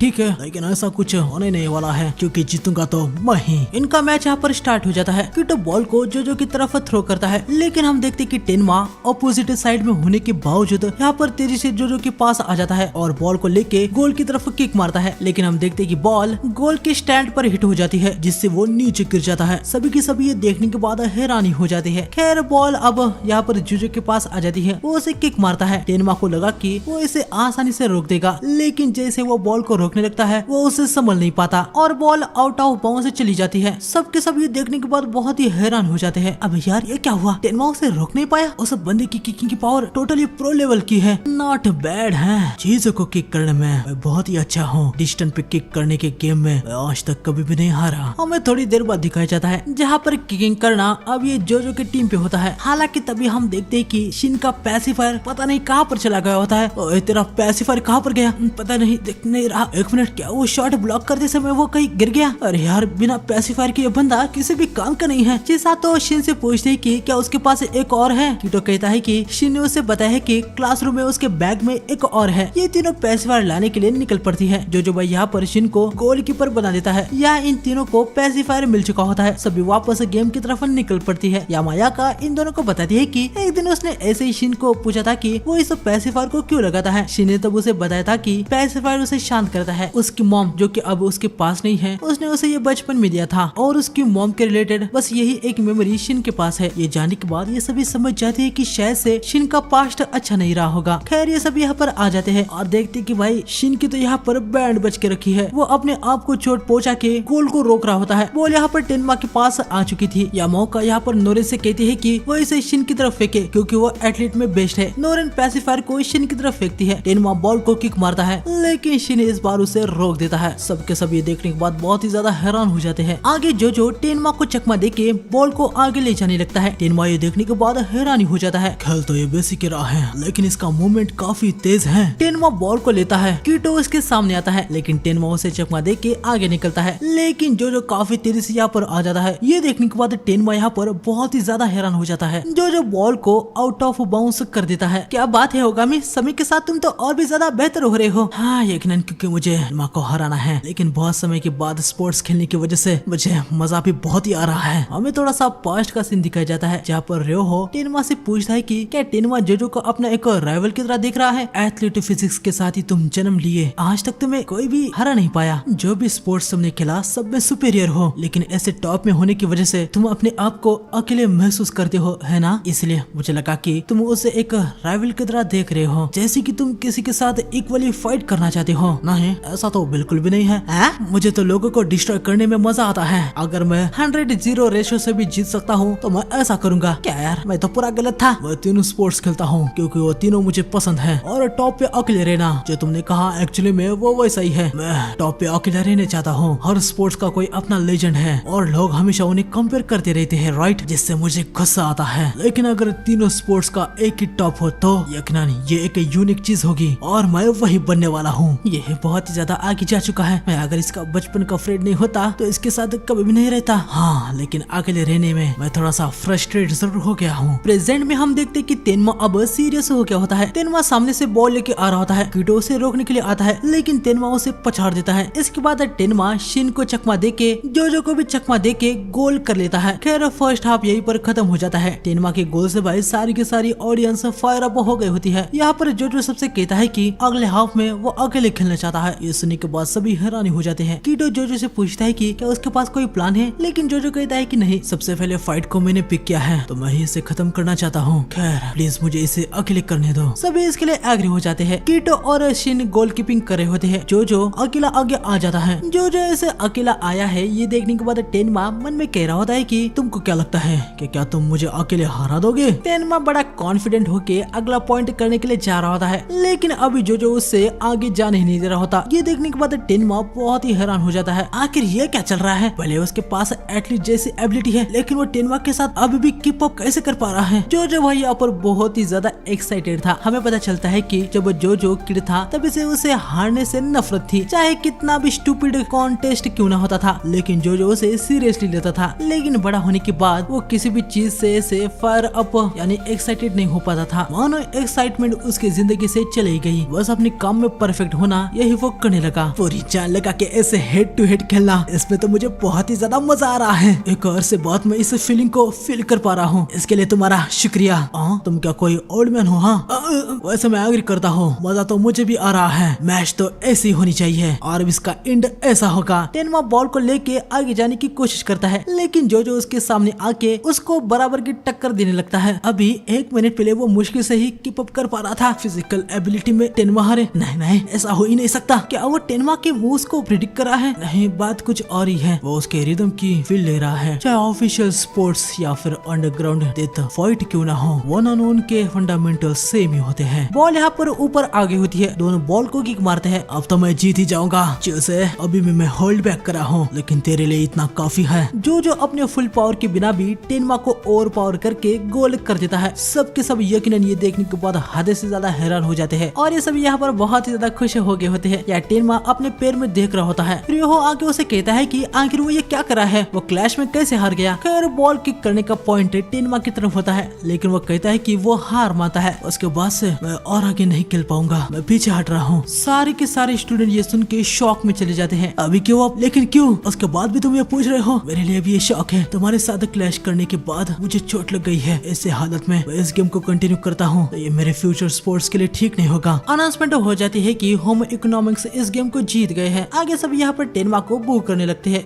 मुझे लीन करने दोगे? चलना भी मुश्किल लग रहा है। अरे ना बाबा ना, हद से ज्यादा हेवी हो, मुझ पर लीन हो गए तो मेरी जान निकल जाएगी। जैसा तो ये सब कुछ देख रही होती है। वो फर्स्ट एड टेप लेके यहाँ पर टेनमा के पास आती है। अपने जूते उतारो और सॉक्स भी। वैसे मैं इन सब में स्पेशलिस्ट तो नहीं हूँ, लेकिन कुछ ना होने से तो बेहतर है। होम इकोनॉमिक्स की प्रेसिडेंट मेरा नाम शिराइशी चिसातो है। तुम ये क्यों कर रही हो? प्रॉमिस के हिसाब से अभी तक मैंने माफी भी नहीं मांगी है। मैं तो तुम्हारा इनिमी हूँ। हे भगवान, तुम बैटल के सरफिरे सिर्फ दुनिया को इनिमीज और अलाइज की तरह ही देखते हो। ये सच है कि तुमने जो कहा था उससे मुझे गुस्सा बहुत आया, लेकिन वो मैटर अलग है। लेकिन जब कोई ट्रबल में होता है तो तुम्हें उनकी हेल्प करनी चाहिए, बस इतनी ही बात है। चलो हो गया। आगे हम देखते हैं कि वो सब यहाँ पर कुछ क्रचेस लेके आते हैं जिससे तेनमा चल सके। तेनमा यहाँ पर उठ जाता है। होम इकोनॉमिक्स की सभी लेडीज, मैं ये इसलिए नहीं कह रहा हूँ क्योंकि मैंने प्रॉमिस किया था, पर सच्चे मन से कह रहा हूँ, मुझे माफ कर दो। आगे हमें शाम में दिखाया जाता है जहाँ पर जोरों से बारिश चल रही होती है। इसके बाद हमें होम इकोनॉमिक्स में दिखाया जाता है जहाँ पर सभी घर निकलने की तैयारी कर रहे होते हैं। तभी जो यहाँ पर आता है और उसके बॉडी पे भाई हर तरफ अलग अलग स्पोर्ट्स की चीजें होती है। रियो पूछता है कि आखिर बात क्या है। जो बताता है कि उस मैच के बाद सारे लोग पागलों की तरह उसे रिक्रूट करने पे तुले हुए हैं। हाँ मतलब तुम वहाँ पर काफी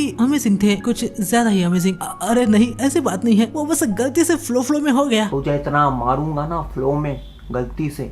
तभी तेनमा भी यहाँ पर आता है। सभी पैनिक हो जाते हैं कि अभी यहाँ पर क्यों आया है। अरे कोई भूत आ गया है ऐसे मत देखो, कुछ इम्पोर्टेंट काम है जो मैं करने के लिए आया हूँ। ऐसे काम नहीं, मैं कुछ कहने के लिए आया हूँ। तेनमा भाई चिसातो के पास आके उसे कहता है कि वो चिसातो के प्यार में गिर चुका है। ये सुनने के बाद यकीनन सबके सब हैरान हो जाते हैं। तेनमा चिसातो को बताता है कि स्पोर्ट्स की बाहरी दुनिया में उसे कुछ पता नहीं है, लेकिन चिसातो ने उसे रियलाइज करवाया है, इसलिए अब उसको उससे प्यार हो चुका है। चिसातो को यहाँ पर कुछ भी समझने आ रहा होता है कि आखिर वो क्या रिएक्ट करे, क्योंकि पहली बारी है जो उसे ऐसा प्रपोज आया है। खैर तभी भाई रो यहाँ पर बैग से एक वुडन स्वॉर्ड निकलता है। ओए है। मेरे बहन से ऐसे बात करने की तेरी हिम्मत कैसे हुई? आखिर तू क्या करने की सोच रहा है यहाँ? मैं तुझे जान से मार दूंगा। जोजो भाई रियो को शांत करने लगता है और तेनमा को तुरंत अभी यहाँ से जाने को कहता है। थोड़ी देर बाद जोजो यहाँ पर बाहर तेनमा से पूछता है कि वो वैसे जोक क्यों किया, लेकिन तेनमा बताता है कि वो कोई भी जोक नहीं था, वो सीरियस था। अरे यार, पहले वो सीन और अब ये बंदा, आखिर इन लोगों का क्या सीन है? मैं यहाँ पर बिना स्टैंड आउट हुए शांति से स्टडी करना चाहता हूँ। तभी नोरेन यहाँ पर आती है, लेकिन वो इनकी बात सुनने लगती है क्योंकि तेनमा जोजो से कहता है कि जो चाहता है वो नामुमकिन है क्योंकि वो ऑलरेडी स्टैंड आउट हो चुका है। मैंने जानता कि तुम क्या छुपा रहे हो, लेकिन समय के साथ वो बाहर आ ही जाएगा। यहाँ पर सबसे अननॉर्मल तुम ही हो। एक अमेचर क्लैश में मुझे फ्लो में नहीं हरा सकता। किसी भी स्पोर्ट्स में मैं तुम्हारे जैसे किसी को भी नहीं देखा। हाँ, तुम सही हो सकते हो, लेकिन इसके बावजूद भी मैं इस पीसफुल स्कूल लाइफ को दाव पे नहीं लगा सकता। खैर आगे हमें देखने को मिलता है कि जोजो के लिए तेनमा ने एक हेल्प कर दी होती है। दुनिया को तेनमा ने ये बता दिया होता है कि तेनमा मैच में इंजर्ड था, उस वजह से जोजो जीत गया। अब ऐसा करने की वजह से जोजो पे जो अटेंशन आया था वो सब कुछ हट गया होता है और जोजो की पीसफुल लाइफ कंटिन्यू चल रही होती है। आगे हमें कुछ दिनों बाद रात में दिखाया जाता है, जहाँ पर हम देखते कि कोटेसु और जोजो यहाँ पर प्रैक्टिस कर रहे होते हैं, लेकिन यकीनन जोजो भाई बड़े ही आसानी से कोटेसु को चेकमेट दे देता है। आगे दोनों घर के लिए निकल पड़ते हैं। बॉस, मिडिल स्कूलर होने के बाद भी आप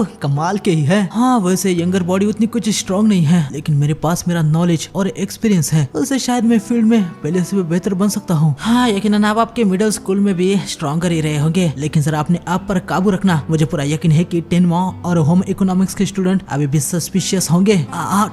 ठीक है, मैं समझ गया। इसके बाद में कुछ दिनों बाद होम इकोनॉमिक्स रूम में दिखाया जाता है, जहाँ पर चितासो जोजो और नोरेन से कहते हैं कि उसके पास उन दोनों के लिए एक फेवर है कि क्या इस वीकेंड वो दोनों उसके साथ डबल डेट पे जाएंगे। ये सुनने के बाद सभी के सभी यहाँ पर हैरान हो जाते हैं। चिसातो बताते हैं कि टेनमा बार कई दिनों से उसे आई लव यू कहता रहा है, तो उसने सोचा कि कम से कम वो डेट पे चली जाए, जिससे टेनमा शायद सेटिस्फाई हो जाए और उसका पीछा छोड़ दे। चिसातो ने टेनमा से कहा था कि अगर जोजो और नोरेन भी आते हैं तो वो हाँ करेगी। जोजो और नोरेन भी इस डबल डेट के लिए तैयार हो जाते हैं। अगले दिन नोरेन यहाँ पर सबसे पहले आई होती है, उसके बाद चिसातो यहाँ पर आती है। चिसातो नोरेन का आउटफिट देख के हैरानी हो जाती है। नोरेन बताती है कि लोगों का ध्यान उस पे न आए, इसलिए उसने ऐसे डबल आउटफिट पहना है। तभी तेनमा भी यहाँ पर आता है, जो कि भाई डेट पे भी वो वर्कआउट गियर पहन के आया होता है, जिससे चितासो भड़क जाती है। तेनमा को भाई यहाँ पर ये फैशन में कुछ घंटा कुछ पता नहीं है, तो उसे लगा कि ये वर्कआउट वाला आउटफिट बेहतर है। खैर आखिर में जोजो भी यहाँ पर आता है, जो कि मस्त से सूट वगैरह पहन के आया होता है, जो देखने के बाद नोरेन हैरानी रह जाती है। खैर आगे सभी पार्क में जाते हैं, इसके बाद कॉफी पीते हैं और कुछ शॉपिंग करते हैं और फाइनली यहाँ पर सिनेमा देखने के लिए आ जाते हैं। हालांकि मूवी देखते समय अचानक से ही जोजो का दिल जोर से धड़कने लगता है और हम देखते कि भाई वो फिर से बड़ा बन जाता है। ये क्या मैं अडल्ट बन गया? आखिर ये हुआ कैसे? क्या कोई ट्रिगर था या फिर उस वास्प का वेनम नेचुरली ही चला गया? छोड़ो, अभी ये मैटर नहीं करता। और सभी का ध्यान अभी भी मूवी पे होता है। जोजो समझ जाते हैं कि भाई उसे यहाँ से कैसे भी करके निकलना होगा। नोरेन जोजो को कुछ पूछने के लिए जा रही होती है कि क्या उसे कुछ हुआ है। जोजो अपने मुंह को छुपा के रेंगते हुए यहाँ से निकल जाता है। जोजो यहाँ पर बाथरूम में आ जाता है। अभी मैं अच्छे से सोच रहा हूँ तो आखिर मैं यहाँ पर कर क्या रहा हूँ? मेरे जैसा एक ग्रुप अडल्ट मिडिल स्कूलर के साथ डबल डेट पे, क्या मैं पागल हो चुका हूँ? खैर अभी मैं नॉर्मल हो चुका हूँ। ये लिटिल गेम यही पर खत्म होता है और इनको किया हुआ प्रॉमिस, उसके लिए मुझे काफी बुरा लग रहा है, लेकिन एक ओल्ड गाय स्कूल में जाए ये शुरू से ही इंसेन है। तभी तेनमा यहाँ पर जोजो को ढूंढते हुए आता है। जोजो फटाक से टॉयलेट में चला जाता है। जोजो को कुछ भी समझ नहीं आ रहा होता है कि अब वो क्या करे। तभी वो कोटासु से कनेक्ट हो जाता है और उसे दिखाता है कि वो पहले जैसा बन चुका है। ये देखने के बाद यकीनन कोटेसु भी हैरान हो जाता है। और बाकी सब बाहर है, मैं रेस्टरूम से बाहर नहीं जा सकता। आपके पास एक क्लच बैग है राइट? उसमें लॉक पिक, मिनी बॉम्ब्स और यार बाकी सब यूजलेस कुछ सामान है। तभी कोटेसु जोजो को कैट शेप्ड वो ऐसे चेंज स्टिकर का यूज करने को कहता है। ओए तुम वहाँ पर अंदर ही हो ना? जोजो अपने गले पे स्टिकर को लगा देता है और ऐप से अपने वॉइस को चेंज कर देता है। मुझे कुछ अच्छा फील नहीं हो रहा है। हाँ सच में मेरा पेट बिगड़ गया है, मैं बाहर नहीं आ सकता। तुम तीनों मेरे बिना ही घर चले जाओ। अरे बहुत ज्यादा प्रॉब्लम हो गया क्या? एम्बुलेंस को बुलाओ? अरे उतना भी सीरियस नहीं है, लेकिन अभी मैं बाहर नहीं आ सकता। अच्छा ठीक है। ये सुनने के बाद जोजो को रिलीफ मिलता है। अभी वो थोड़ी देर बाद आराम से जाने का सोच रहा होता है, लेकिन तभी बाहर से चिसातो चिल्ला के टेनमा को आवाज देती है कि नोरेन को किसी ने किडनैप कर लिया है। ये बात यहाँ पर जोजो भी सुन लेता है, जो सुन के वो यकीनन भाई फ्रस्ट्रेट ही हो जाता है। कोटेसु चितासु के पास चला गया होता है। जोजो तुरंत बाहर आ जाता है। कोटेसु जोजो से कहता है कि अगर वो ऐसे जाता है तो वो उनको देख लेंगे। टेनमा यहाँ पर चिसातो के पास आया होता है। जोजो चिल्ला के उसे कहता है कि वो जितना हो सके उतना जोर से चिसातो को गले लगा ले। टेनमा भाई ऐसे ही कर लेता है, जिससे वो शर्माने लगती है। जोजो बाहर आके चिसातो से पूछता है कि किडनैपर्स दिखने में कैसे थे। वो बताती है कि दो जन थे, उन दोनों ने ही ब्लैक हुडी पहनी थी। जोजो यहाँ पर उनको देख लेता है। बाहर आके जोजो इस बंदे की बाइक को ले लेता है। बंदा कुछ कहे इससे पहले ही वो उसे एक नंबर दे के उस पे मैसेज करने को कहता है। जोजो बाइक को लेके किडनैपर्स का पीछा करने लगता है। हालांकि बीच में ही सिग्नल में वो फंस जाता है। तभी कोटेसु जोजो से कहता है कि अभी एक बात उसे रियलाइज हुई है, रेस्ट रूम में जो कुछ भी मसला हुआ था उधर जोजो बस डायरेक्टली बाहर आके प्रिटेंड कर सकता था कि वो कोई स्ट्रेंजर है। जोजो भी रियलाइज करता है कि यार सच में वो ऐसा कर सकता था। खैर लेकिन वो बताता है कि वो पैनिक हो गया था तो उसे कुछ समझ नहीं आया। ये सुनने के बाद कोटेसु हैरानी हो जाता है। वो मन में कहता है कि ये बहुत ही रेयर बात है। जोजो पहले इससे कहीं ज्यादा मुश्किल हालत में पड़ा है लेकिन वो ऐसे कभी भी पैनिक नहीं हुआ। कोटेसु समझ पाता है कि शायद से जोजो स्कूल लाइफ को बहुत ही ज्यादा एंजॉय कर रहा है। खैर यहाँ पर चिसातो टेनमा से कहते हैं कि उनके पास टाइम नहीं है। जोजो अकेले किडनैपर्स के पीछे गया है तो उन्हें भी जल्दी से जाना चाहिए। पर टेनमा पूछता है कि इसकी क्या ही जरूरत है, जब तक तुम सेफ हो मुझे कोई भी दिक्कत नहीं है। क्या मुझे भी जाना चाहिए? ओगामी तो ऑलरेडी गया है ना। चिसातो आके टेनमा को डबल झापड़ लगाती है। बिल्कुल तुम्हें जाना ही होगा। क्या तुम कोई रोबोट हो? हाँ, क्या तुम ऑलरेडी भूल गए हो कि हमने क्या बात की थी? अगर कोई ट्रबल में है तो तुम्हें उसकी हेल्प करनी है। हाँ जानती हो कि हम बस मिडिल स्कूलर्स हैं, लेकिन थोड़ी सी हिम्मत होना ये तो जरूरी है। आज एक्चुअली मैं यहाँ पर फन कर रही थी थोड़ा बहुत। तुम्हारे लिए जो रिस्पेक्ट आई है उसे इसे लूज मत होने दो। ऐसे टाइम पे अगर कोई ऐसी बात करता है तो मैं उसे कभी भी पसंद नहीं कर सकती। मुझे माफ कर देना। लोगों ने मुझे हमेशा ही कहा है कि मैं हालात और लोग कैसे फील करते हैं इसके बारे में समझ नहीं पाता। भले मुझे लगता है कि मैं समझ गया हूँ पर मुझे वो समझ नहीं आता और मुझे यकीन है कि आगे ऐसा होते रहने वाला है। तो प्लीज मैं चाहता हूँ कि तुम मुझे सिखाओ। मैं जरूर कोशिश करूंगा ताकि मैं तुम्हें फिर से ना रुलाऊं। तेनमा चिसातो को पुलिस को कॉल लगाने को कहता है और तेनमा यहाँ पर जोजो को कॉल लगा के पूछता है कि वो कहाँ पर है। वो भी वहाँ पर आ रहा है। हमें जोजो को दिखाया जाता है जहाँ पर हम देखते हैं कि वो फिर से छोटा बन गया होता है। यकीन नहीं हो रहा है उसका पीछा करते हुए मैं मिडिल में ही फिर से छोटा बन गया। तभी तेनमा भी यहाँ पर आता है। जोजो उसे पूछता है कि वो कैसे आया। तेनमा बताता है कि भागते हुए, क्योंकि डिस्टेंस बस 2 से 3 किलोमीटर ही है। जोजो को याद आता है कि भाई तेनमा ट्रिपलेट थ्रेड ऐसे ही नहीं है। खैर आगे दोनों यहाँ पर स्टेडियम में आते हैं। इन दो बंदों ने नोरेन को किडनैप किया होता है। बंदों को देखने के बाद जोजो थोड़ा सा तेनमा के लिए पैनिक हो जाता है, क्योंकि सामने जो बंदे होते हैं वो कोई लो लेवल के ठग्स नहीं है, बल्कि एक ऐसे ऑर्गेनाइजेशन से है जो जोजो जिसमें काम करता है उससे भी बड़ी है। कोडेसु बताता है कि असैसिन के नंबर्स, ट्रैक रिकॉर्ड्स और कस्टमर सेटिस्फेक्शन इन सब में वो ऑर्गेनाइजेशन नंबर 1 है। उस ऑर्गेनाइजेशन का नाम जार्डिन है। ये ऑर्गेनाइजेशन अपने क्लाइंट को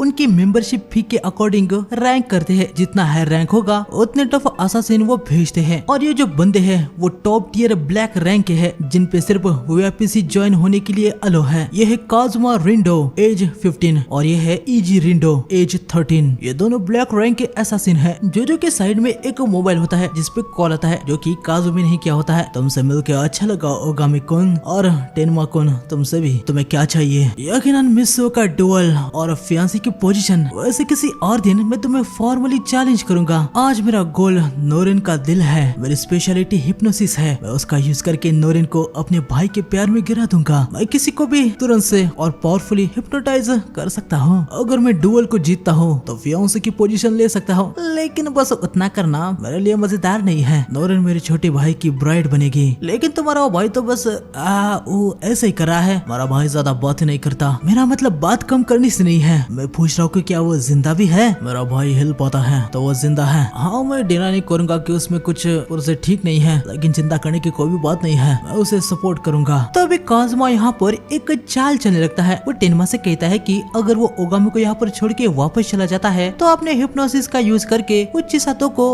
उसके प्यार में गिरा देगा। ये सुनने के बाद जोजो और कोडेसु समझ जाते हैं कि ये असासिन यहाँ पर बहुत सारी रिसर्च करके आए हैं। टेनमा इमोशन को समझ नहीं पाता है तो कोडेसु अभी चिंता कर रहा होता है कि वो क्या करेगा, लेकिन अब टेनमा पहले जैसा नहीं है। चिसातो ने जो उसे कहा था वो उसे पता है। वो काजुमा से कहता है कि उसने जो कहा है वो उसे नहीं कहना चाहिए था। जिस तरह से मैं चिसातो के लिए फील करता हूँ वो सेम फीलिंग मुझे मेरे 3 स्पोर्ट्स के लिए है। अगर चीटिंग करके मुझे जीतना पड़ता तो मैं खुशी से हारना पसंद करूंगा, लेकिन वैसे मैं हारूंगा नहीं। जोजो यहाँ पर हैरानी हो जाता है कि बड़ी बहन चिसातो ने टेनमा को भाई इतनी जल्दी कैसे बदल दिया। वैसे भी मुझे तुम्हारे जैसे बंदे पसंद नहीं है। नोरेन के साथ भी तुमने जो किया है वो सही नहीं है, समझा? चलो अब बातें हो गई। तुम ट्रैश ब्रदर्स अब नोरेन को वापस दे दो। अच्छा तो नेगोशिएशन यहाँ पर काम नहीं करेगा। हाँ हम देखते कि इजी यहाँ पर एक गोल्फ बॉल कर रखता है और गोल करने लगता है। जो तुरंत टेनमा को यहाँ से हटने को कहता है। इजी हिट मारता है। हम देखते हैं कि पीछे तो भाई यहाँ पर एक ब्लास्ट ही हो जाता है। इजी और शॉट्स मारता है। ये दोनों भाग रहे होते हैं। टेनमा और जोजो अलग हो जाते हैं। काजुमा इजी से कहता है कि वो उनके पीछे जाएगा। वो यहीं पर रुक के नोरेन पे नजर रखे। यहाँ पर जोजो को कुछ भी समझ नहीं आ रहा होता है कि आखिर अभी वो करे क्या, क्योंकि उसके पास अभी कोई वेपन भी नहीं होता है। तभी कोडिसु से कहता है कि वो ब्लॉक 320 में जाए, वहाँ पर वो ड्रोन से गन्स भेज रहा है। जोजो इधर आ जाता है, लेकिन काजुमा आके ड्रोन पे शूट कर देता है। मैं तुम्हारे हाथ पे कोई भी वेपन नहीं लगने दूंगा, तुम भी सेम लाइन में वर्क करते हो है ना। ड्रोन पीछे गिर जाता है और गन भी। हालांकि गन जोजो से अभी काफी दूरी होती है और जोजो ने ऑलरेडी देख लिया है कि काजुमा ने उतनी दूर से ड्रोन को हिट कर लिया है, तो जोजो को एम करना उसके लिए कोई बड़ी बात नहीं होगी। तभी जोजो को एक आइडिया आता है, ग्राउंड में तुम्हारा वो भाई एक स्नाइपर है, मैंने सही कहा ना। जोजो इस चीज को उठा के गन की तरफ फेंक देता है, जिससे उधर आवाज हो जाती है और हम देखते हैं कि एजी वहाँ पर शूट कर देता है। धमाके की वजह से गन उछल के यहाँ पर जोजो के हाथ में आ जाती है। उसने साउंड का यूज किया ताकि एजी वहाँ पर स्नाइप करे और गन उसके पास आ जाए। तभी हमें एक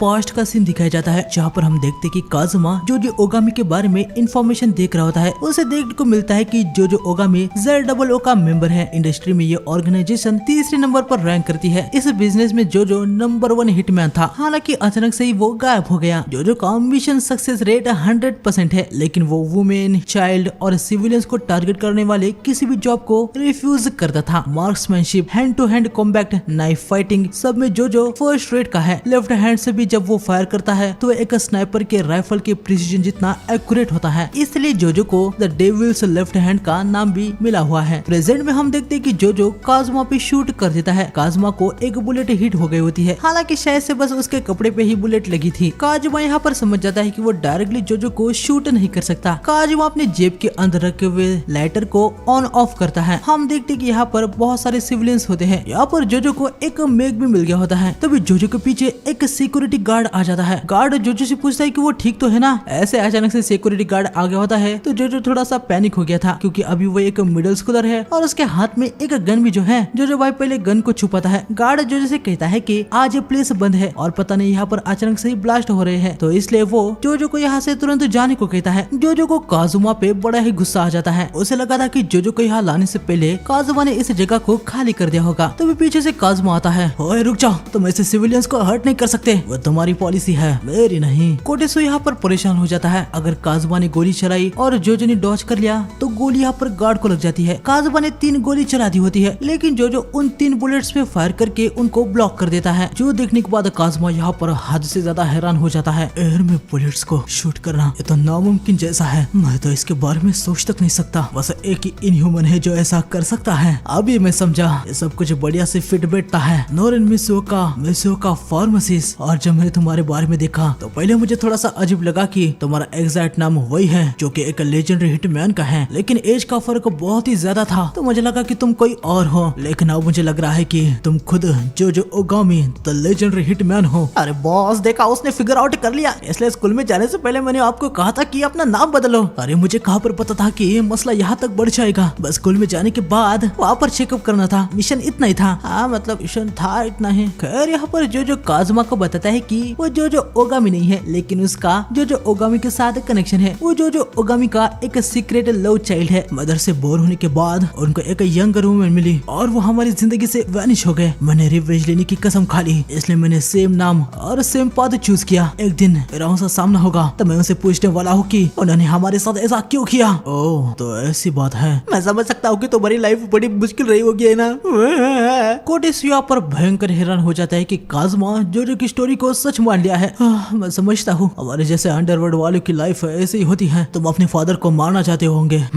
खैर हम ब्रदर्स के भी अपनी कुछ दिक्कतें हैं। काजुमा बताता है कि बहुत पहले उसका छोटा भाई एजी ऐसा नहीं था। एक इंसिडेंट के पहले वो बस नॉर्मल भाई थे। काजुमा को मैजिक ट्रिक्स करना पसंद था और उसके भाई को स्पोर्ट्स खेलना पसंद था। सेंटिमेंटल होके हम दोनों को भी कुछ नहीं मिलने वाला है। मेरे लिए मेरा भाई इस दुनिया में सबसे ज्यादा प्रीशियस है और नोरेन उसके हैप्पीनेस का एक पार्ट होने वाली है। और जो सीक्रेट मिसियो का पोजेस करते हैं, शायद से उसे मेरे भाई को पहले जिसे बनाया जा सकता है। काजुमा अपने लाइटर को निकालता है। वो जोजो को बताता है कि जैसे उसने उसको कहा था, उसकी स्पेशलिटी हिप्नोसिस है और ये लाइटर उसका ट्रू वेपन है। काजुमा लाइटर को बंद कर देता है और जोजो के पीछे वाला गार्ड यहाँ पर हिप्नोटाइज हो जाता है। वो जोजो पे अटैक करता है, लेकिन जोजो उसके अटैक को डॉज कर देता है। जोजो समझ जाता है कि सिक्योरिटी गार्ड तब इतने परफेक्ट टाइम पे कैसे आया। ये ऑलरेडी काजुमा के कंट्रोल में ही था। जोजो गार्ड को चौक मार के बेहोश कर देता है। लेकिन दिक्कतें बस अब बढ़ने वाली होती है, क्योंकि काजुमा ने बैटल शुरू होने से पहले ही बहुत सारों को हिप्नोटाइज कर लिया होता है। बाहर जितने भी क्राउड होता है वो सभी हिप्नोटाइज हो चुके होते हैं। वो सब यहाँ पर अंदर आने लगते हैं। जो देखने के बाद परेशान हो जाता है। जो टेनवा को कॉल लगा के उसे बताता है कि वो जल्दी से यहाँ से निकल जाए और सारे क्राउड से वो बच के रहे। वो सभी अभी हिप्नोटाइज हो चुके हैं। टेनवा बड़े ही नॉर्मल होके कहता है कि ठीक है। ये सुन के जो थोड़ा हैरान हो जाता है। टेनवा ने भी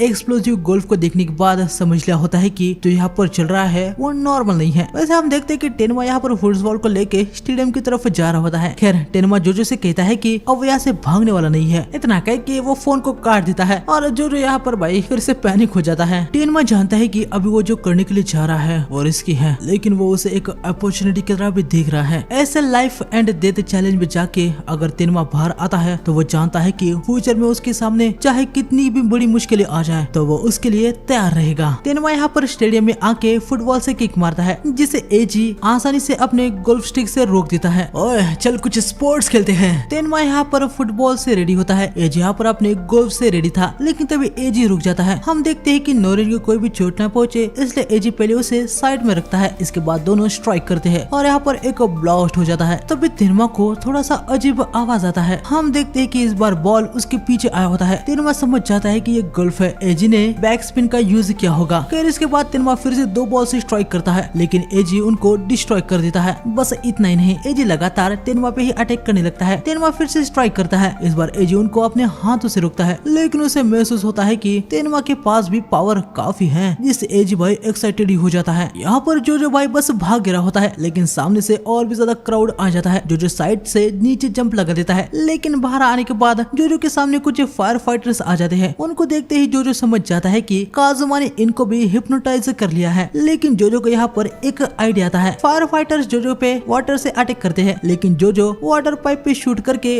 उनको नीचे कर देता है। एक पाइप को वो इन फायर फाइटर्स पे ही लगा देता है और दूसरे पाइप से वो इन सभी क्राउड पर अटैक कर देता है। पानी के इतने प्रेशर की वजह से अब ये सभी होश में आ जाएंगे। हमें थोड़ी देर बाद दिखाया जाता है जब सभी क्राउड अभी बेहोश हो गए होते हैं, लेकिन होश में आने के बाद ये सभी ठीक हो जाएंगे। तभी जो के पीछे कोई आ जाता है। हालांकि ये तो चीजा तो ही होती है। विक्सिस आप, ओए तुम्हारे हाथ में वो क्या है? अरे बस ये नकली है, ये एक सॉफ्ट गन है। लेकिन आप यहाँ पर क्या कर रही है? मैं यहाँ पर आई क्योंकि मुझे चिंता हो रही थी। वैसे इस जगह की हालत ऐसे क्यों होके रखी है? पर छोड़ो, तुम बस इसे देखो। मैं 3 तक काउंट करूंगा। जब मैं काउंट फिनिशिंग करूंगा और लाइटर बंद होगा, तुम काजुमा रिंडो और एजी रिंडो पे अटैक नहीं कर पाओगे। काजुमा लाइटर को बंद कर देता है। जो यहाँ हिप्नोटाइज होने लगता है। कमीने कही के तुम काजुमा रिंडो हो? डिस्गाइज, ये एक मेरी और स्पेशलिटी है। उन्हें नोटिस करने में काफी टाइम लगा दिया। हाँ, मुझे यकीन नहीं हो रहा है, लेकिन बॉस वैसे ऑफ गार्ड हो गए। वो वैसे नहीं है। नहीं, इसका पूरा अपोजिट है। चीजें ऐसी हो गई है क्योंकि बॉस बिल्कुल अपनी तरह से बिहेव कर रहे हैं। अगर वो बस विलियंस को हराते तो इनविंसिबल होते, लेकिन उन्होंने सिविलियंस को कुछ भी होने नहीं दिया। भले ही वो कोल्ड दिखते हैं, पर वो हर्टलेस नहीं है। डीप डाउन में वो बहुत ही ज्यादा काइंड है, मानो कि जैसे कि वो कोई हिटमैन हो ही ना। हाल ही में वो अपने क्लासमेट से भी अटैच हो चुके हैं। उनके वो सॉफ्ट साइड काजुमा के लिए भयंकर मौका बन गई। काजुमा के हिप्नोसिस की वजह से जो उसे शूट नहीं कर पा रहा होता। तभी जो गन को ऊपर पॉइंट करता है और 3 बार फायर करता है। चल,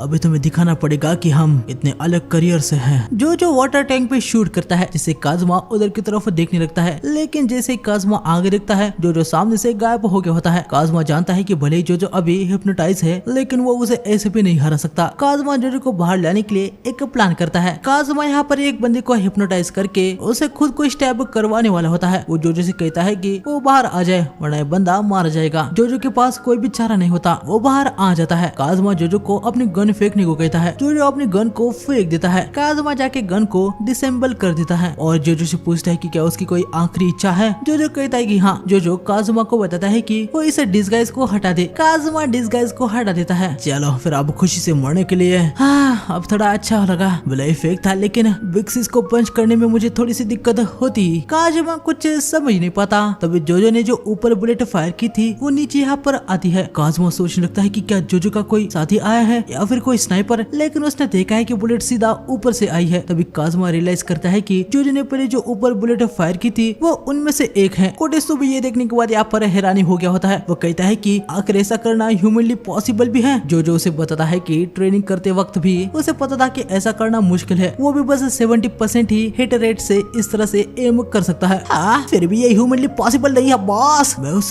स्ट्रेंजर को एम कर रहा था। मैंने 3 शॉट फायर किए हैं। मुझे पता है कि उनमें से एक हिट हो ही जाएगा। उस स्ट्रेंजर के फुट पर एक डिटोनेटर है। जब जो छुप रहा था तो उसने वहाँ पर एक रख दिया था। कोटेसु हायासु कहता है कि अब क्या होगा। जोजो उसे कहता है कि वो बस देखता रहे। जोजो अपने हाथ को पंच बनाता है। काज़ुमा को कुछ भी समझ नहीं आ रहा था कि आखिर जोजो के दिमाग में चल क्या रहा है। बुलेट यहाँ पर स्ट्रेंजर पर लग जाती है, बटन ऑन हो जाता है और गाड़ी के पीछे लगा हुआ बॉम्ब फट जाता है। काज़ुमा उसी गाड़ी के सामने होता है। बॉम्ब के इम्पैक्ट से वो जोजो की तरफ जोर से आता है और जोजो का पंजो से हिट हो जाता है। आगे काज़ुमा जोजो का लाइटर और गन ले लेता है। मुझे यकीन नहीं हो रहा है, बुलेट को स्काई में फायर करने के बाद यह सब होगा। तुमने ये प्रिडिक्ट कर लिया था? हाँ ऐसा ही था। वैसे मैं भी पूरे तरीके से श्योर नहीं था कि ये काम कर जाएगा। आखिर ये है कौन? बस ये बात नहीं है कि ये स्किल्ड है, लेकिन इसका एक्सपीरियंस, स्ट्रेंथ, ये अलग ही लेवल का बंदा है। काज़ुमा हंसते हुए जोजो से कहता है कि यह सब जो हुआ लेकिन इसका कुछ फायदा नहीं है। उसने नोरेन को ऑलरेडी हिप्नोटाइज कर दिया है। जैसे नोरेन जागेगी और जिसे भी वो सबसे पहले अपने सामने देखेगी वो उसके प्यार में गिर जाएगी। यह सुनते ही जोजो तुरंत स्टेडियम की ओर निकल पड़ता है। तो आज के पार्ट में बस इतना ही था। इसका एक और नेक्स्ट पार्ट आएगा। वीडियो अच्छा लगे तो प्लीज लाइक कर देना यार, आपके लाइक से मुझे बहुत ही अच्छा लगता है। और हाइप भी कर देना, नए हो तो चैनल को सब्सक्राइब करके बेल आइकन को ऑल पे सेलेक्ट कर देना। तुम्हारा भाई ऐसे ही एनिमे एक्सप्लेनेशन लाता रहता है। ठीक है, तो मिलते हैं नेक्स्ट वीडियो में, तब तक के लिए सायोनारा गाइस।